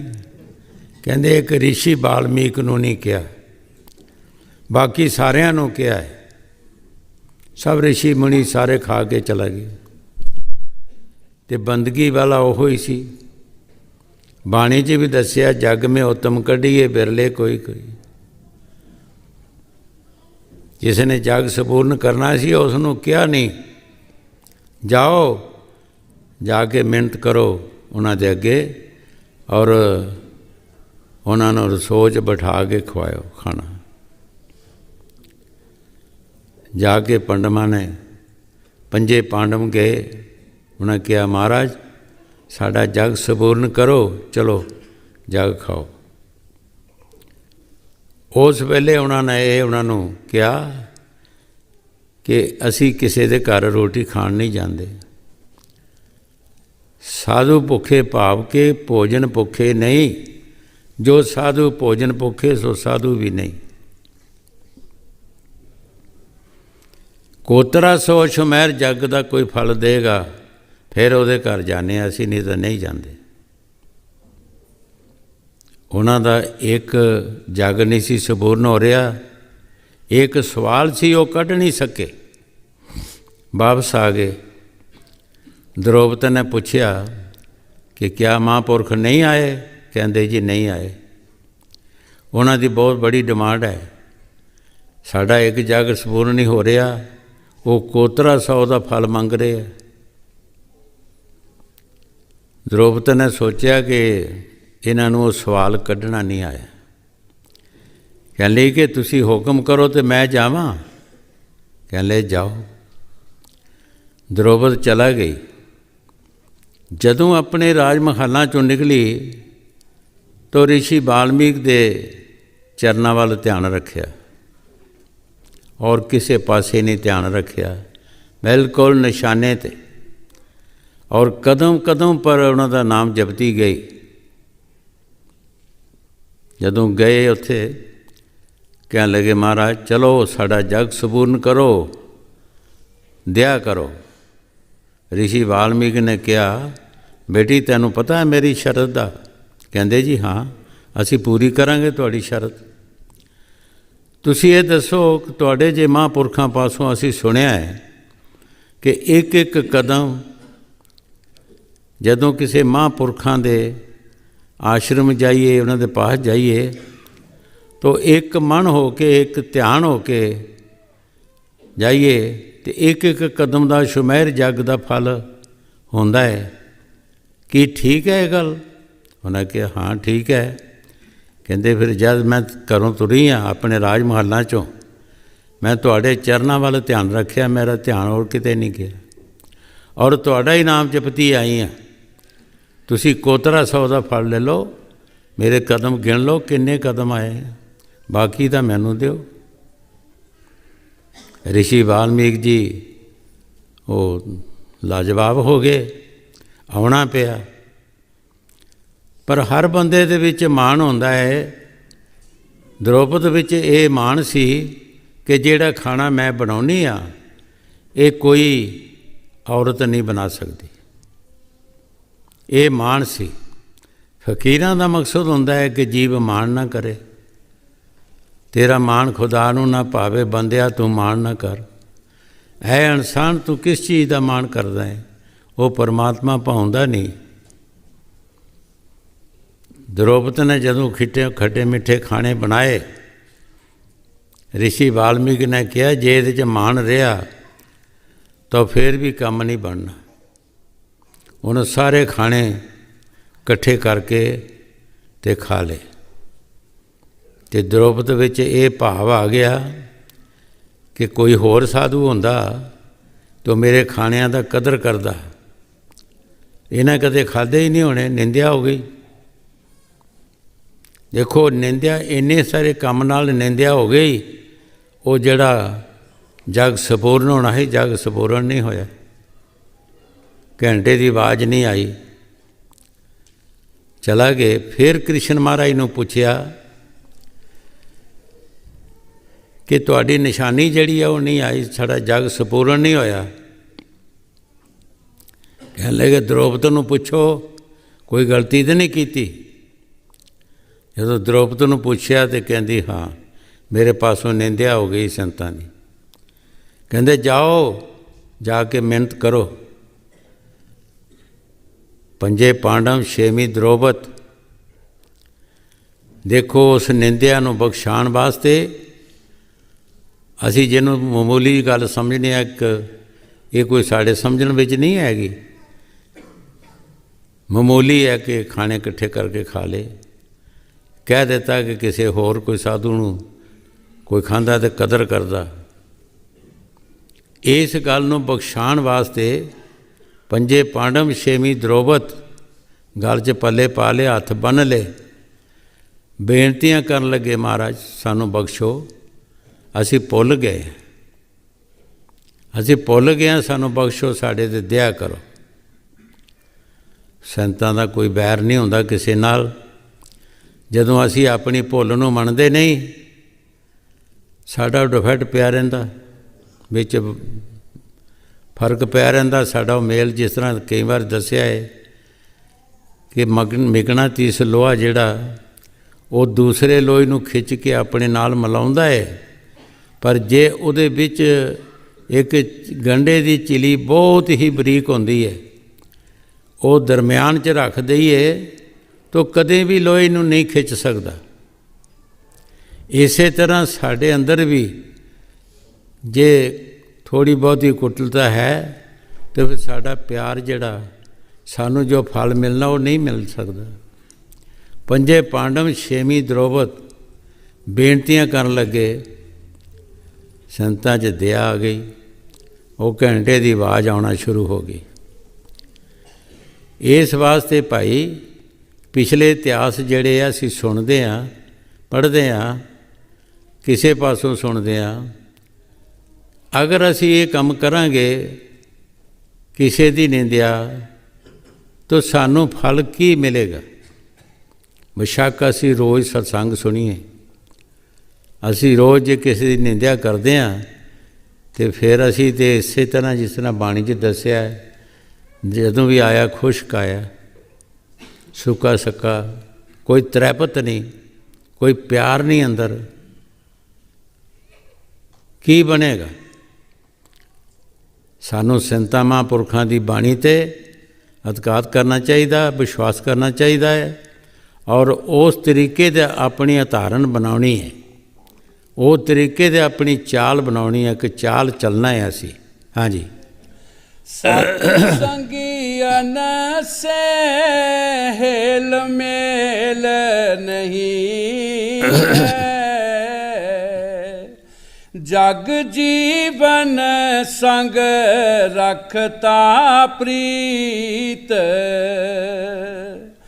ਦਾਰਾ ਸੁਤ ਪਰਵਾਰ ਸਕਲ ਸੰਗ, ਹੰਸ ਹੰਸ ਖੇਲਤ ਨੀਤ। ਗੁਰੂ ਸਾਹਿਬ ਜੀ ਬੜੇ ਪਿਆਰ ਦੇ ਨਾਲ ਫਰਮਾ ਰਹੇ ਹੈ ਕਿ ਆਪਣੇ ਪਰਿਵਾਰ ਨਾਲ ਹੱਸ ਹੱਸ ਕੇ ਖੇਲਦਾ ਹੈ, ਖੁਸ਼ੀਆਂ ਕਰਦਾ ਹੈ, ਲੇਕਿਨ ਸਤਿਗੁਰ ਨਾਲ ਨਹੀਂ। ਜੋ ਸਤਿਗੁਰ ਕੰਮ ਦੱਸਦਾ ਹੈ, ਜਿਹਦੇ ਨਾਲ ਸਤਿਗੁਰ ਨੂੰ ਖੁਸ਼ੀ ਆਉਣੀ ਹੈ, ਉਹ ਕੰਮ ਅਸੀਂ ਨਹੀਂ ਕਰਦੇ। ਸਤਿਗੁਰ ਨੂੰ ਖੁਸ਼ੀ ਕਾਹਦੇ ਨਾਲ ਆਉਣੀ ਹੈ ਕਿ ਅਸੀਂ ਭਜਨ ਸਿਮਰਨ ਕਰੀਏ, ਸਾਧ ਸੰਗਤ ਦੀ ਸੇਵਾ ਕਰੀਏ। ਸਤਿਗੁਰ ਉਸ ਕੰਮ 'ਚ ਖੁਸ਼ ਨੇ। ਅਗਰ ਅਸੀਂ ਸਤਿਗੁਰ ਨੂੰ ਖੁਸ਼ ਕਰਨਾ ਹੈ ਤਾਂ ਇਸ ਕੰਮ ਦੇ ਨਾਲ ਕਰ ਸਕਦੇ ਹਾਂ, ਹੋਰ ਕਿਸੇ ਕੰਮ ਨਾਲ ਨਹੀਂ। ਅਸੀਂ ਦੁਨੀਆ ਦੇ ਪਰਿਵਾਰ ਜਿਹੜੇ ਆਪਣੇ ਪਰਿਵਾਰ, ਉਹਨਾਂ ਨਾਲ ਹੱਸਦੇ ਖੇਡਦੇ ਹਾਂ, ਲੇਕਿਨ ਜੋ ਸਤਿਗੁਰ ਨੇ ਖੁਸ਼ੀ ਬਖਸ਼ਣੀ ਹੈ ਉਹ ਕੰਮ ਅਸੀਂ ਕਰਦੇ ਹੀ ਨਹੀਂ। ਇਹ ਸਾਡੀਆਂ ਦੁਨਿਆਵੀ ਖੁਸ਼ੀਆਂ ਜਿਹੜੀਆਂ ਨੇ, ਇਹ ਬਿਲਕੁਲ ਕੁਛ ਨਹੀਂ ਹੈਗੀਆਂ। ਇਹ ਅੱਜ ਅਸੀਂ ਹੁਣ ਹੱਸ ਰਹੇ ਹਾਂ, ਘੜੀ ਹਾਰੇ ਨੂੰ ਅਸੀਂ ਰੋਣ ਡਏ ਹਾਂ। ਕਿਤੇ ਸਾਨੂੰ ਸੁਨੇਹਾ ਆ ਜਾਂਦਾ ਖੁਸ਼ੀ ਦਾ, ਕਿਤੇ ਗਮੀ ਦਾ ਸੁਨੇਹਾ ਆ ਜਾਂਦਾ। ਕੀ ਹੱਸੇਗਾ ਅਤੇ ਕੀ ਰੋਵੇਗਾ? ਕਈ ਵਾਰ ਅੱਗੇ ਵੀ ਦੱਸਿਆ ਕਿ ਇੱਕ ਫਕੀਰ ਦਾ ਸਿੱਖ, ਜਦੋਂ ਮਨ ਕਿਸੇ ਗੱਲ 'ਤੇ ਅੜ ਜਾਂਦਾ ਫਿਰ ਇਹ ਮੁੜਦਾ ਨਹੀਂ। ਉਹ ਫਕੀਰ ਨੂੰ ਉਸ ਸਿੱਖ ਨੇ ਕਿਹਾ, ਮਹਾਰਾਜ ਮੈਨੂੰ ਦੁਨੀਆ ਦੀ ਐਸ਼ੋ ਅਸ਼ਰਤ ਦੱਸੋ। ਫਕੀਰ ਨੇ ਕਿਹਾ, ਬੇਟਾ ਐਸ਼ੋ ਅਸ਼ਰਤ ਦੁਨੀਆ ਦੀ ਜਿਹੜੀ ਦੁੱਖ ਹੈ, ਪਰ ਮਨ ਜਿਹੜਾ ਉਹ ਭਜਨ ਨਾ ਕਰਨ ਦੇਵੇ ਉਹਨੂੰ, ਇਹੀ ਕਵੇ ਕਿ ਦੁਨੀਆ ਦੀ ਐਸ਼ੋ ਅਸ਼ਰਤ ਦੇਖੋ। ਫਿਰ ਕਿਤੇ ਮਹਾਂਪੁਰਖਾਂ ਨਾਲ ਮਿਲੇ, ਫਿਰ ਕਿਹਾ, ਮਹਾਰਾਜ ਮੈਨੂੰ ਦੁਨੀਆ ਦੀ ਐਸ਼ੋ ਅਸ਼ਰਤ ਦੇਖੋ, ਦੱਸੋ। ਕੁਦਰਤੀ ਫਕੀਰ ਬਚਾਉਣਾ ਚਾਹੁਣ ਤੇ ਬਚਾ ਵੀ ਸਕਦੇ ਹੈ। ਸੁਪਨੇ ਵਿੱਚ ਹੀ ਇਹ ਕਟੰਜਾਂ ਦਾ ਦੇਸ਼ ਹੀ ਉੱਥੇ ਜਾ ਕੇ ਪੈਦਾ ਹੋਇਆ। ਰਾਤ ਸੁੱਤਾ ਸੁੱਤਾ ਸੁਪਨੇ ਵਿੱਚ ਉੱਥੇ ਜਾ ਕੇ ਪੈਦਾ ਹੋਇਆ ਖੁਸ਼ੀਆਂ ਹੋਈਆਂ, ਵਿਆਹ ਸ਼ਾਦੀ ਹੋਈ, ਫਿਰ ਖੁਸ਼ੀਆਂ ਹੋਈਆਂ, ਘਰ ਪਰਿਵਾਰ ਹੋਇਆ, ਖੁਸ਼ੀਆਂ ਹੋਈਆਂ। ਫਿਰ ਪਲੇਗ ਦੀ ਬਿਮਾਰੀ ਆਈ, ਸਾਰੇ ਮਰ ਗਏ, ਗਮੀ ਆ ਗਈ। ਇਹ ਇਕੱਲਾ ਰਹਿ ਗਿਆ। ਉਹ ਕਿਸੇ ਸ਼ਹਿਰ ਵਿੱਚ ਸੋਚਦਾ ਵੀ ਚਲੋ ਮਿਹਨਤ ਮਜ਼ਦੂਰੀ ਕਰਕੇ ਗੁਜ਼ਾਰਾ ਕਰ ਲਵਾਂਗਾ। ਸ਼ਹਿਰ ਵਿੱਚ ਤੁਰ ਗਿਆ, ਲਾਗੇ ਸ਼ਹਿਰ ਸੀ। ਉਹ ਸ਼ਹਿਰ ਦਾ ਰਾਜਾ ਮਰ ਚੁੱਕਾ ਸੀ। ਪਿਛਲੇ ਜ਼ਮਾਨਿਆਂ ਦੇ ਵਿੱਚ ਇਹ ਹੁੰਦਾ ਸੀ ਕਿ ਜੇ ਕੋਈ ਆਪਣੀ ਲਿਖਤ ਪੜ੍ਹਤ ਨਹੀਂ ਕੀਤੀ ਹੋਵੇ ਤਾਂ ਹਾਥੀ ਸ਼ਿੰਗਾਰ ਕੇ ਸ਼ਹਿਰ ਵਿੱਚ ਸੁਬਾਹ ਫੇਰਦੇ ਹੁੰਦੇ। ਜਿਹੜਾ ਸੁਬਾਹ ਦੇ ਟਾਈਮ ਨਜ਼ਰ ਆਵੇ ਬੰਦਾ ਪਹਿਲਾਂ ਲੱਗੇ, ਉਹਨੂੰ ਰਾਜ ਤਿਲਕ ਦੇ ਦਿੰਦੇ। ਉਹ ਸੁਬਾਹ ਹੀ ਪਹਿਲਾਂ ਚਲਾ ਗਿਆ ਸ਼ਹਿਰ 'ਚ, ਉਹਨਾਂ ਫੜ ਕੇ ਹਾਥੀ 'ਤੇ ਚੜ੍ਹ ਲਿਆ, ਰਾਜ ਤਿਲਕ ਦੇ ਦਿੱਤਾ। ਹੋਰ ਖੁਸ਼ੀ ਹੋ ਗਈ। ਫਿਰ ਹੁੰਦੇ ਪਤਾ ਲੱਗਦਾ ਰਿਹਾ ਅਤੇ ਪਤਾ ਲੱਗਾ ਕਿ ਇੱਕ ਕਟੰਜ ਹੈ, ਇਹਦੇ ਨਾਲ ਅਸੀਂ ਖਾਂਦੇ ਪੀਂਦੇ ਰਹੇ ਹਾਂ, ਸਾਨੂੰ ਬੜਾ ਪਾਪ ਲੱਗਾ ਹੈ। ਜੋਤਸ਼ੀ ਨੂੰ ਪੁੱਛਿਆ ਕਿ ਸਾਡਾ ਇਹ ਪਾਪ ਕਿਸ ਤਰ੍ਹਾਂ ਜਾ ਸਕਦਾ ਹੈ। ਉਸਨੇ ਕਿਹਾ ਕਿ ਤੁਸੀਂ ਇੱਕ ਚਿਖਾ ਬਣਾਓ, ਬਹੁਤ ਸਾਰਾ ਬਾਲਣ ਇਕੱਠਾ ਕਰਕੇ ਤੁਸੀਂ ਸਾਰੇ ਉਹਦੇ ਵਿੱਚ ਮਰ ਜਾਓ, ਫਿਰ ਤੁਹਾਡਾ ਪਾਪ ਜਾਏਗਾ। ਉਹਨਾਂ ਇਸੇ ਤਰ੍ਹਾਂ ਕੀਤਾ। ਉਸਨੇ ਪੁੱਛਿਆ ਕਿਸੇ ਨੂੰ ਕਿ ਭਾਈ ਇਹ ਕਿਉਂ ਮਰਿਆ ਹੈ? ਕਹਿਣ ਲੱਗੀ ਜੀ ਤੁਹਾਡੇ ਕਾਰਨ ਮਰਿਆ। ਅੱਛਾ, ਮੇਰੇ ਕਾਰਨ ਮਰਿਆ? ਉਸਨੇ ਛਾਲ ਜਾ ਕੇ ਮਾਰੀ ਅਤੇ ਉਹ ਵੀ ਵਿੱਚੇ ਭੁੱਜ ਗਿਆ, ਉਹਨਾਂ ਦੇ ਸੜ ਗਿਆ, ਮਰ ਗਿਆ। ਉੱਧਰੋਂ ਜਾਗ ਆ ਗਈ। ਫਿਰ ਮਹਾਂਪੁਰਖਾਂ ਦੇ ਨਾਲ ਮਿਲੇ। ਫਿਰ ਕਿਹਾ ਮਹਾਰਾਜ ਮੈਨੂੰ ਦੁਨੀਆ ਦੀ ਐਸ਼ੋ ਅਸ਼ਰਤ ਦੱਸੋ। ਉਹਨਾਂ ਕਿਹਾ ਬੇਟਾ ਅਜੇ ਕੋਈ ਕਸਰ ਰਹਿੰਦੀ ਹੈ? ਕੋਈ ਕਸਰ ਰਹਿੰਦੀ ਹੈ? ਤੂੰ ਦੇਖਿਆ ਨਹੀਂ ਸਭ ਕੁਛ? ਕਿੱਥੇ ਜਾ ਕੇ ਤੂੰ ਪੈਦਾ ਹੋਇਆ? ਕਿੱਥੇ ਤੇਰੇ ਘਰ ਪਰਿਵਾਰ ਹੋਇਆ? ਫਿਰ ਪਲੇਗ ਦੀ ਬਿਮਾਰੀ ਆਈ, ਸਭ ਮਰ ਗਏ। ਪਹਿਲਾਂ ਖੁਸ਼ੀਆਂ ਹੋਈਆਂ, ਫਿਰ ਦੁੱਖ ਆ ਗਿਆ। ਇਹਦੇ ਬਾਅਦ ਤੂੰ ਸ਼ਹਿਰ ਵਿੱਚ ਚਲਾ ਗਿਆ, ਰਾਜਾ ਬਣ ਗਿਆ। ਫਿਰ ਖੁਸ਼ੀ ਹੋਈ, ਖੁਸ਼ੀ ਤੋਂ ਬਾਅਦ ਫਿਰ ਗਮੀ ਆਈ, ਫਿਰ ਤੂੰ ਚਿਖਾ ਵਿੱਚ ਸੜ ਗਿਆ। ਹੋਰ ਕੀ ਹੈ? ਤੂੰ ਦੇਖ ਨਹੀਂ ਲਿਆ? ਇਸ ਦੀ ਟਰਾਈ ਕਰਨ ਵਾਸਤੇ ਉਹ ਉਸ ਨਗਰ ਵਿੱਚ ਚਲਾ ਗਿਆ। ਹੁਣ ਜਾ ਕੇ ਦੇਖਦਾ ਕਿ ਇਹ ਮੇਰਾ ਥੇ ਹੈ, ਇਹ ਮੇਰੇ ਆਂਢ ਗੁਆਂਢੀ ਨੇ, ਉਹ ਸਾਹਮਣੇ ਲੱਭਦੇ ਹੈ। ਉਹਨਾਂ ਨੂੰ ਪੁੱਛਿਆ ਭਾਈ ਇੱਥੇ ਕੋਈ ਰਹਿੰਦਾ? ਇਹ ਜਿਹੜਾ ਥੇ ਹੈ ਇੱਥੇ ਕੌਣ ਰਹਿੰਦਾ ਸੀ? ਉਹਨਾਂ ਦੱਸਿਆ ਫਲਾਣੇ ਨਾਂ ਦਾ ਬੰਦਾ ਸੀ। ਕੀ ਹੋਇਆ ਸੀ? ਉਹਦਾ ਪਰਿਵਾਰ ਹੋਇਆ, ਪਰਿਵਾਰ ਸਾਰਾ ਪਲੇਗ ਦੀ ਬਿਮਾਰੀ ਆਈ, ਮਰ ਗਿਆ। ਅੱਛਾ, ਫਿਰ ਕਿੱਥੇ ਗਿਆ? ਫਿਰ ਉਹ ਸ਼ਹਿਰ 'ਚ ਗਿਆ, ਸ਼ਹਿਰ ਦਾ ਰਾਜਾ ਬਣ ਗਿਆ। ਸ਼ਹਿਰ ਚਲਾ ਗਿਆ, ਸ਼ਹਿਰ ਦੇ ਲੋਕਾਂ ਨੂੰ ਪੁੱਛਿਆ ਕਿ ਵਾਕਿਆ ਇੱਥੇ ਰਾਜਾ ਬਣ ਗਿਆ। ਫਿਰ ਕੀ ਹੋਇਆ? ਫਿਰ ਉਹ ਚਿਖਾ ਦੇ ਵਿੱਚ ਸਾਰੇ ਵਜ਼ੀਰ ਦੀਵਾਨ ਸੜ ਗਏ ਅਤੇ ਉਹ ਵੀ ਨਾਲ ਹੀ ਸੜ ਗਿਆ। ਸਾਰਾ ਨਕਸ਼ਾ ਦੇਖਿਆ, ਫਿਰ ਵਾਪਸ ਆਇਆ। ਇਹ ਫਕੀਰ ਨੇ ਕਿਹਾ ਕੋਈ ਕਮੀ ਤਾਂ ਨਹੀਂ ਰਹੀ? ਇਹ ਦੁਨੀਆ ਦੀ ਐਸ਼ੋ ਅਸ਼ਰਤ ਹੈ। ਇਹ ਅਸੀਂ ਦੁਨੀਆ ਦੀ ਐਸ਼ੋ ਅਸ਼ਰਤ ਜਿਹੜੀ ਹੈ ਅਸੀਂ ਇਹ ਕਰ ਰਹੇ ਹਾਂ ਕਿ ਹੁਣੇ ਸਾਨੂੰ ਸੁਨੇਹਾ ਖੁਸ਼ੀ ਦਾ, ਦੂਜੀ ਵਾਰ ਸਣੇ ਦੂਜੇ ਪਹਿਰ ਨੂੰ ਸੁਨੇਹਾ ਸਾਨੂੰ ਗਮੀ ਦਾ ਆ ਜਾਂਦਾ। ਸੰਤ ਕਹਿੰਦੇ ਆ ਭਾਈ ਨਾ ਖੁਸ਼ੀ ਕਰ ਨਾ ਗਮੀ ਕਰ। ਤੂੰ ਖੁਸ਼ੀ ਵੀ ਨਾ ਕਰ ਅਤੇ ਗਮੀ ਵੀ ਨਾ ਕਰ। ਜੇ ਖੁਸ਼ੀ ਕਰੇਗਾ ਗਮੀ ਤੈਨੂੰ ਜ਼ਰੂਰ ਆਏਗੀ, ਅਗਰ ਖੁਸ਼ੀ ਨਾ ਕਰੇਗਾ ਤਾਂ ਗਮੀ ਵੀ ਨਹੀਂ ਆਏਗੀ। ਜਿਸ ਤਰ੍ਹਾਂ ਬਾਬੇ ਫਰੀਦ ਨੇ ਕਿਹਾ, ਫਰੀਦਾ ਰੁੱਖੀ ਸੁੱਕੀ ਖਾ ਕੇ ਠੰਡਾ ਪਾਣੀ ਪੀਓ, ਦੇਖ ਪਰਾਈ ਚੋਪੜੀ ਨਾ ਤਰਸਾ ਜੀਓ। ਉਹ ਰੋਣਗੇ ਜਿਨ੍ਹਾਂ ਨੇ ਚੋਪੜੀਆਂ ਖਾਧੀਆਂ ਤੇ ਨਹੀਂ ਮਿਲੀਆਂ। ਤੂੰ ਅੱਗੇ ਹੀ ਰੁੱਖੀ ਸੁੱਕੀ ਖਾ ਕੇ ਆਪਣਾ ਠੰਡਾ ਪਾਣੀ ਪੀ ਕੇ ਨਾਮ ਜਪਦਾ ਹੈ। ਹਜ਼ੂਰ ਕਈ ਵਾਰ ਫਰਮਾਉਂਦੇ ਹੁੰਦੇ ਸੀ ਕਿ 47 ਦੇ ਵਿੱਚ ਸਮਾਂ ਐਸਾ ਆ ਗਿਆ ਕਿ ਬੜੇ ਬੜੇ ਅਮੀਰ ਘਰਾਂ ਦੀਆਂ ਜਿਨ੍ਹਾਂ ਨੇ ਪਾਣੀ ਦੇਖਿਆ ਹੀ ਨਹੀਂ ਸੀ, ਫਲਾਂ ਦਾ ਪਾਣੀ ਪੀਂਦੀਆਂ ਸਨ, ਉਹਨਾਂ ਨੂੰ ਜ਼ਮੀਨ ਦਾ ਪਾਣੀ ਮਿਲਣਾ ਔਖਾ ਹੋ ਗਿਆ। ਜ਼ਮੀਨ ਦਾ ਪਾਣੀ ਮਿਲਣਾ ਔਖਾ ਬਣ ਗਿਆ। ਜਿਹੜੀਆਂ ਫਲਾਂ ਦਾ ਹੀ ਪਾਣੀ ਪੀਂਦੀਆਂ ਸੀ। ਇਸ ਵਾਸਤੇ ਭਾਈ ਦੁੱਖ ਕਿਹਨੂੰ ਹੈ? ਜਿਸ ਤਰ੍ਹਾਂ ਫਰੀਦ ਸਾਹਿਬ ਨੇ ਕਿਹਾ ਕਿ ਪਰਾਈ ਚੋਪੜੀ ਦੇਖ ਕੇ ਤੂੰ ਦੁਖੀ ਨਾ ਹੋ, ਤੂੰ ਭਜਨ ਕਰ, ਠੰਡਾ ਪਾਣੀ ਪੀ, ਰੁੱਖੀ ਸੁੱਖੀ ਖਾ ਕੇ ਤੇ ਭਜਨ ਕਰ, ਆਨੰਦ ਲੈ। ਹਾਂਜੀ। दारा सुत परवार सकल संग, हंस हंस खेलत नीत, गुर से सीधे मुँह नहीं बोले, सत संगियन से टेढ़ा चीत। ਇਹ ਮਨ ਦੀ ਹਾਲਤ ਗੁਰੂ ਸਾਹਿਬ ਜੀ ਦੱਸ ਰਹੇ ਨੇ ਕਿ ਸਤਿਗੁਰ ਦੇ ਨਾਲ ਸਿੱਧੇ ਮੂੰਹ ਤੋਂ ਬੋਲਦਾ ਹੀ ਨਹੀਂ, ਸਤ ਸੰਗੀਆਂ ਦੇ ਨਾਲ ਵੀ ਟੇਢਾ ਹੋ ਕੇ ਤੁਰਦਾ ਹੈ, ਉਹਨਾਂ ਵੱਲ ਵੀ ਨਹੀਂ ਦੇਖਦਾ, ਕਦੀ ਉਹਨਾਂ ਦੇ ਨਾਲ ਪਿਆਰ ਨਹੀਂ ਕੀਤਾ, ਕਦੀ ਸਤਿਗੁਰ ਨਾਲ ਪਿਆਰ ਨਾ ਕੀਤਾ। ਇਹ ਤੇਰੀ ਕਲਿਆਣ ਕਿਸ ਤਰ੍ਹਾਂ ਹੋਏਗੀ? ਇਹ ਸਾਨੂੰ ਸਮਝਾ ਰਹੇ ਹੈ ਸੰਤ ਮਹਾਂਪੁਰਖ ਕਿ ਸਾਨੂੰ ਐਸਾ ਨਹੀਂ ਕਰਨਾ ਚਾਹੀਦਾ, ਸਾਨੂੰ ਸਾਧ ਸੰਗਤ ਦੇ ਨਾਲ ਪਿਆਰ ਕਰਨਾ ਚਾਹੀਦਾ। ਸਾਧ ਸੰਗਤ ਇੱਕ ਬਹੁਤ ਬੜਾ ਸਮੁੰਦਰ ਹੁੰਦਾ ਹੈ, ਇਹਦੇ ਵਿੱਚ ਆ ਕੇ ਸਾਡੇ ਦੁੱਖ ਦੂਰ ਹੁੰਦੇ ਹੈ। ਇਹਦੇ ਵਿੱਚ ਚੋਰਾਂ ਨੇ ਚੋਰੀਆਂ ਛੱਡੀਆਂ, ਜੁਆਰੀਏ ਜੂਏ ਛੱਡਦੇ ਹੈ, ਸ਼ਰਾਬੀ ਸ਼ਰਾਬ ਛੱਡਦੇ ਹੈ। ਸੰਗਤ ਨਾਲ, ਸੰਗਤ ਇੱਕ ਬਹੁਤ ਬੜਾ ਸਮੁੰਦਰ ਹੁੰਦਾ ਹੈਗਾ।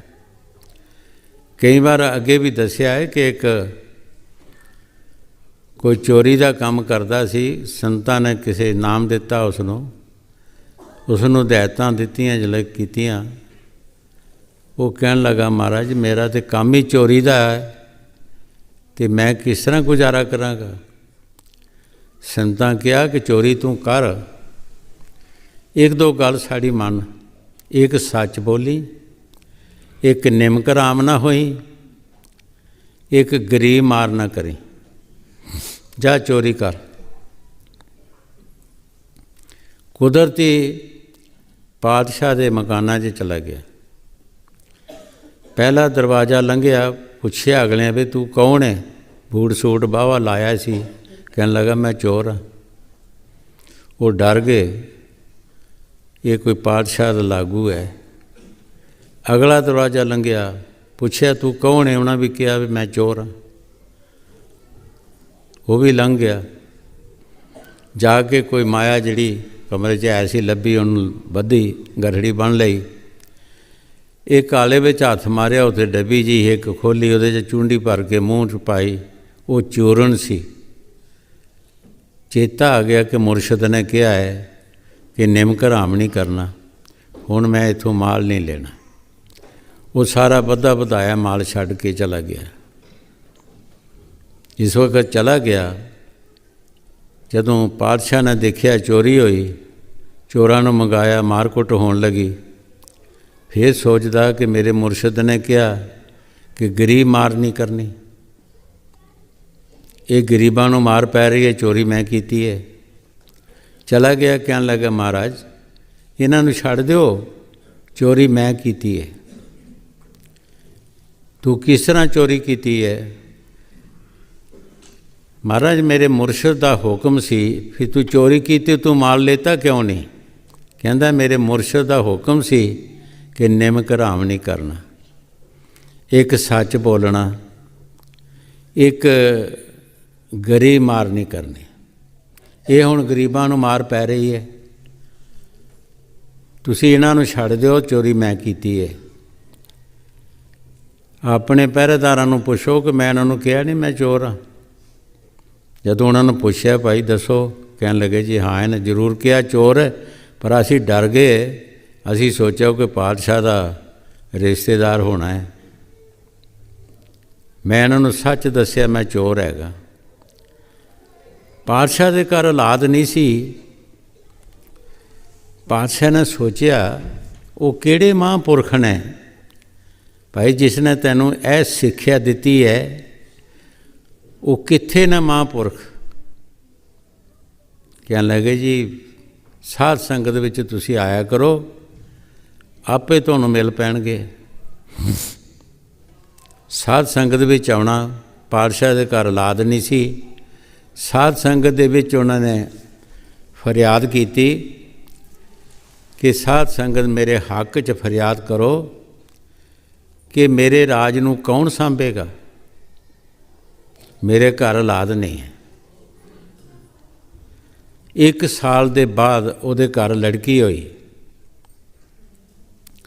ਜਦੋਂ ਪਾਤਸ਼ਾਹ ਨੂੰ ਖਬਰ ਹੋਈ ਕਿ ਲੜਕੀ ਹੋਈ ਹੈ ਤਾਂ ਪਾਤਸ਼ਾਹ ਕਹਿੰਦਾ ਨਹੀਂ, ਇਹ ਲੜਕਾ ਹੋਇਆ। ਲੜਕੀ ਨਹੀਂ ਹੋਈ। ਸਾਧ ਸੰਗਤ ਦੀ ਆਵਾਜ਼ ਜਿਹੜੀ ਹੈ ਗਲਤ ਨਹੀਂ ਜਾਂਦੀ। ਲੋਕੀ ਕਹਿਣ ਲੜਕੀ ਹੈ, ਪਾਤਸ਼ਾਹ ਕਹੇ ਲੜਕਾ ਹੈ। ਜਵਾਨ ਹੋ ਗਈ ਲੜਕੀ। ਵਜ਼ੀਰ ਦੀਵਾਨਾਂ ਨੂੰ ਕਿਹਾ ਕਿ ਜਾਓ ਕਿਤੇ ਦੂਸਰੇ ਪਾਤਸ਼ਾਹ ਦੇ ਮੇਰੇ ਲੜਕੇ ਦਾ ਰਿਸ਼ਤਾ ਕਰੋ। ਹੁਣ ਲੜਕੀ ਤੇ ਹੈ ਸੀ, ਉਹਨੂੰ ਦੇਖਣ ਵਿਚਾਰੇ ਵੀ ਅਸੀਂ ਕਰੀਏ ਕੀ, ਜਾਈਏ ਕਿੱਦਾਂ। ਜੇ ਨਹੀਂ ਜਾਂਦੇ ਤਾਂ ਪਾਤਸ਼ਾਹ ਨਾਰਾਜ਼ ਹੁੰਦਾ ਹੈ। ਲੜਕੀ ਨੂੰ ਵਿਆਹਣ ਜਾਏਗੀ। ਉਹ ਰਿਸ਼ਤਾ ਕਰ ਆਏ ਦੂਸਰੇ ਪਾਤਸ਼ਾਹ ਦੇ, ਪਰ ਵਿੱਚੋਂ ਖੁਸ਼ ਨਹੀਂ। ਕਿਹੜਾ ਮੂੰਹ ਲੈ ਕੇ ਅਸੀਂ ਆਵਾਂਗੇ ਜਾਵਾਂਗੇ। ਤੇ ਪਾਤਸ਼ਾਹ ਨੇ ਉਹੀ ਰੀਤੀ ਕੀਤੀ, ਆਪਣੇ ਸ਼ੇਰਾ ਲਾਇਆ, ਲੜਕੇ ਕੱਪੜੇ ਲਪਾਏ, ਘੋੜੇ 'ਤੇ ਚੜ੍ਹ ਗਏ। ਉਸ ਘੋੜੇ ਦੇ ਅੱਗੇ ਕੋਈ ਜਾਨਵਰ ਨੱਸਾ। ਲੜਕੀ ਨੇ ਪਿੱਛੇ ਘੋੜਾ ਲਾ ਲਿਆ, ਇੱਕ ਜੰਗਲ ਚਲਾ ਗਿਆ। ਜੰਗਲ 'ਚ ਮਹਾਂਪੁਰਖਾਂ ਦਾ ਸਤਸੰਗ ਹੋ ਰਿਹਾ ਸੀ। ਘੋੜਾ ਵੱਧਾ, ਉਹਦੇ ਵਿੱਚ ਬੈਠ ਗਏ। ਜਦੋਂ ਸਤਸੰਗ ਹੋਇਆ, ਪ੍ਰਸ਼ਾਦ ਵੰਡਣ ਲੱਗੇ ਤਾਂ ਉਹਨਾਂ ਮਹਾਂਪੁਰਖਾਂ ਨੇ ਕਿਹਾ ਲੈ ਵੇ ਕਾਕਾ ਤੁਮ ਹੀ ਪ੍ਰਸ਼ਾਦ। ਅਤੇ ਉਹ ਕਾਕਾ ਹੀ ਬਣ ਗਿਆ। ਉਹਦੇ ਸਾਰੇ ਅੰਗ ਬਦਲ ਗਏ। ਪਿੱਛੋਂ ਜੰਝ ਵੀ ਰਲ ਪਈ। ਤੁਰ ਗਏ। ਕਿਸੇ ਨੇ ਸ਼ਿਕਾਇਤ ਕੀਤੀ ਕਿ ਲੜਕੀ ਨੂੰ ਵਿਆਹਣ ਆਈ ਜੇ, ਜਰਾ ਧਿਆਨ ਨਾਲ ਕੰਮ ਕਰਿਓ। ਅਗਲੇ ਘਰ ਵਾਲਿਆਂ ਨੇ ਕਿਹਾ ਕਿ ਸਾਡੇ ਰੀਤੀ ਹੈ ਜੀ, ਲੜਕੇ ਨੂੰ ਇੱਕ ਇਕੱਲੇ ਕਮਰੇ 'ਚ ਇਸ਼ਨਾਨ ਕਰਾਉਣਾ। ਪਾਤਸ਼ਾਹ ਨੇ ਕਿਹਾ ਕਰਾਓ, ਮੇਰਾ ਲੜਕਾ ਹੈਗਾ, ਕਰਾਓ ਤੁਸੀਂ। ਇੰਨਾ ਵਿਸ਼ਵਾਸ ਹੋ ਗਿਆ ਪਾਤਸ਼ਾਹ ਨੂੰ, ਕੋਈ ਇੱਕ ਨਵਾਂ ਪੈਸਾ ਵੀ ਨਹੀਂ ਝਿਜਕੇ ਕਿ ਮੇਰਾ ਲੜਕਾ ਹੈ, ਕਰਾਓ। ਜਦੋਂ ਇਸ਼ਨਾਨ ਕਰਾਉਣ ਲੱਗੇ, ਲੜਕਾ ਬੜਾ ਖੂਬਸੂਰਤ, ਪਾਤਸ਼ਾਹ ਦਾ ਲੜਕਾ। ਉਹ ਕਹਿਣ ਲੱਗੇ ਕਿਸੇ ਨਿੰਦਕ ਨੇ ਨਿੰਦਿਆ ਕੀਤੀ ਹੈ, ਦੇਖੋ ਸਾਡਾ ਮਨ ਕਿਹੜਾ ਖਰਾਬ ਕਰਨ ਲੱਗੇ ਸੀ। ਇਹ ਲੜਕਾ ਬੜਾ ਖੂਬਸੂਰਤ ਹੈ।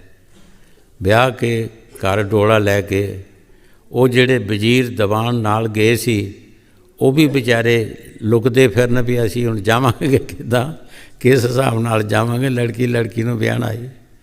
ਵਿਆਹ ਕੇ ਘਰ ਆ ਗਏ, ਲੜਕੀ ਦਾ ਲੜਕਾ ਬਣ ਗਿਆ।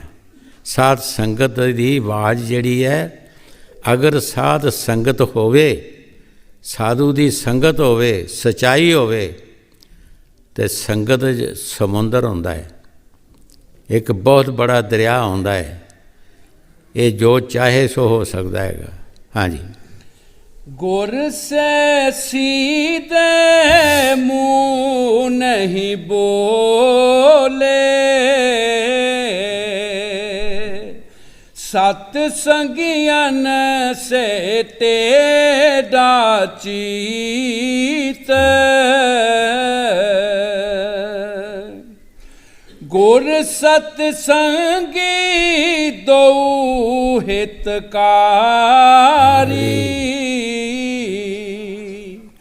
तिनका हित जाने ना पलीत।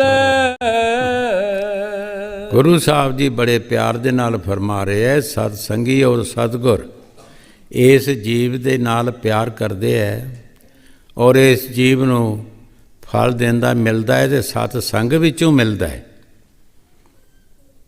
ਜੇ ਅੱਛਾ ਰਸਤਾ ਦੱਸਦਾ ਹੈ ਤਾਂ ਕੋਈ ਸਤਸੰਗੀ ਦੱਸਦਾ ਹੈ, ਸਤਿਗੁਰ ਦੱਸਦਾ ਹੈ।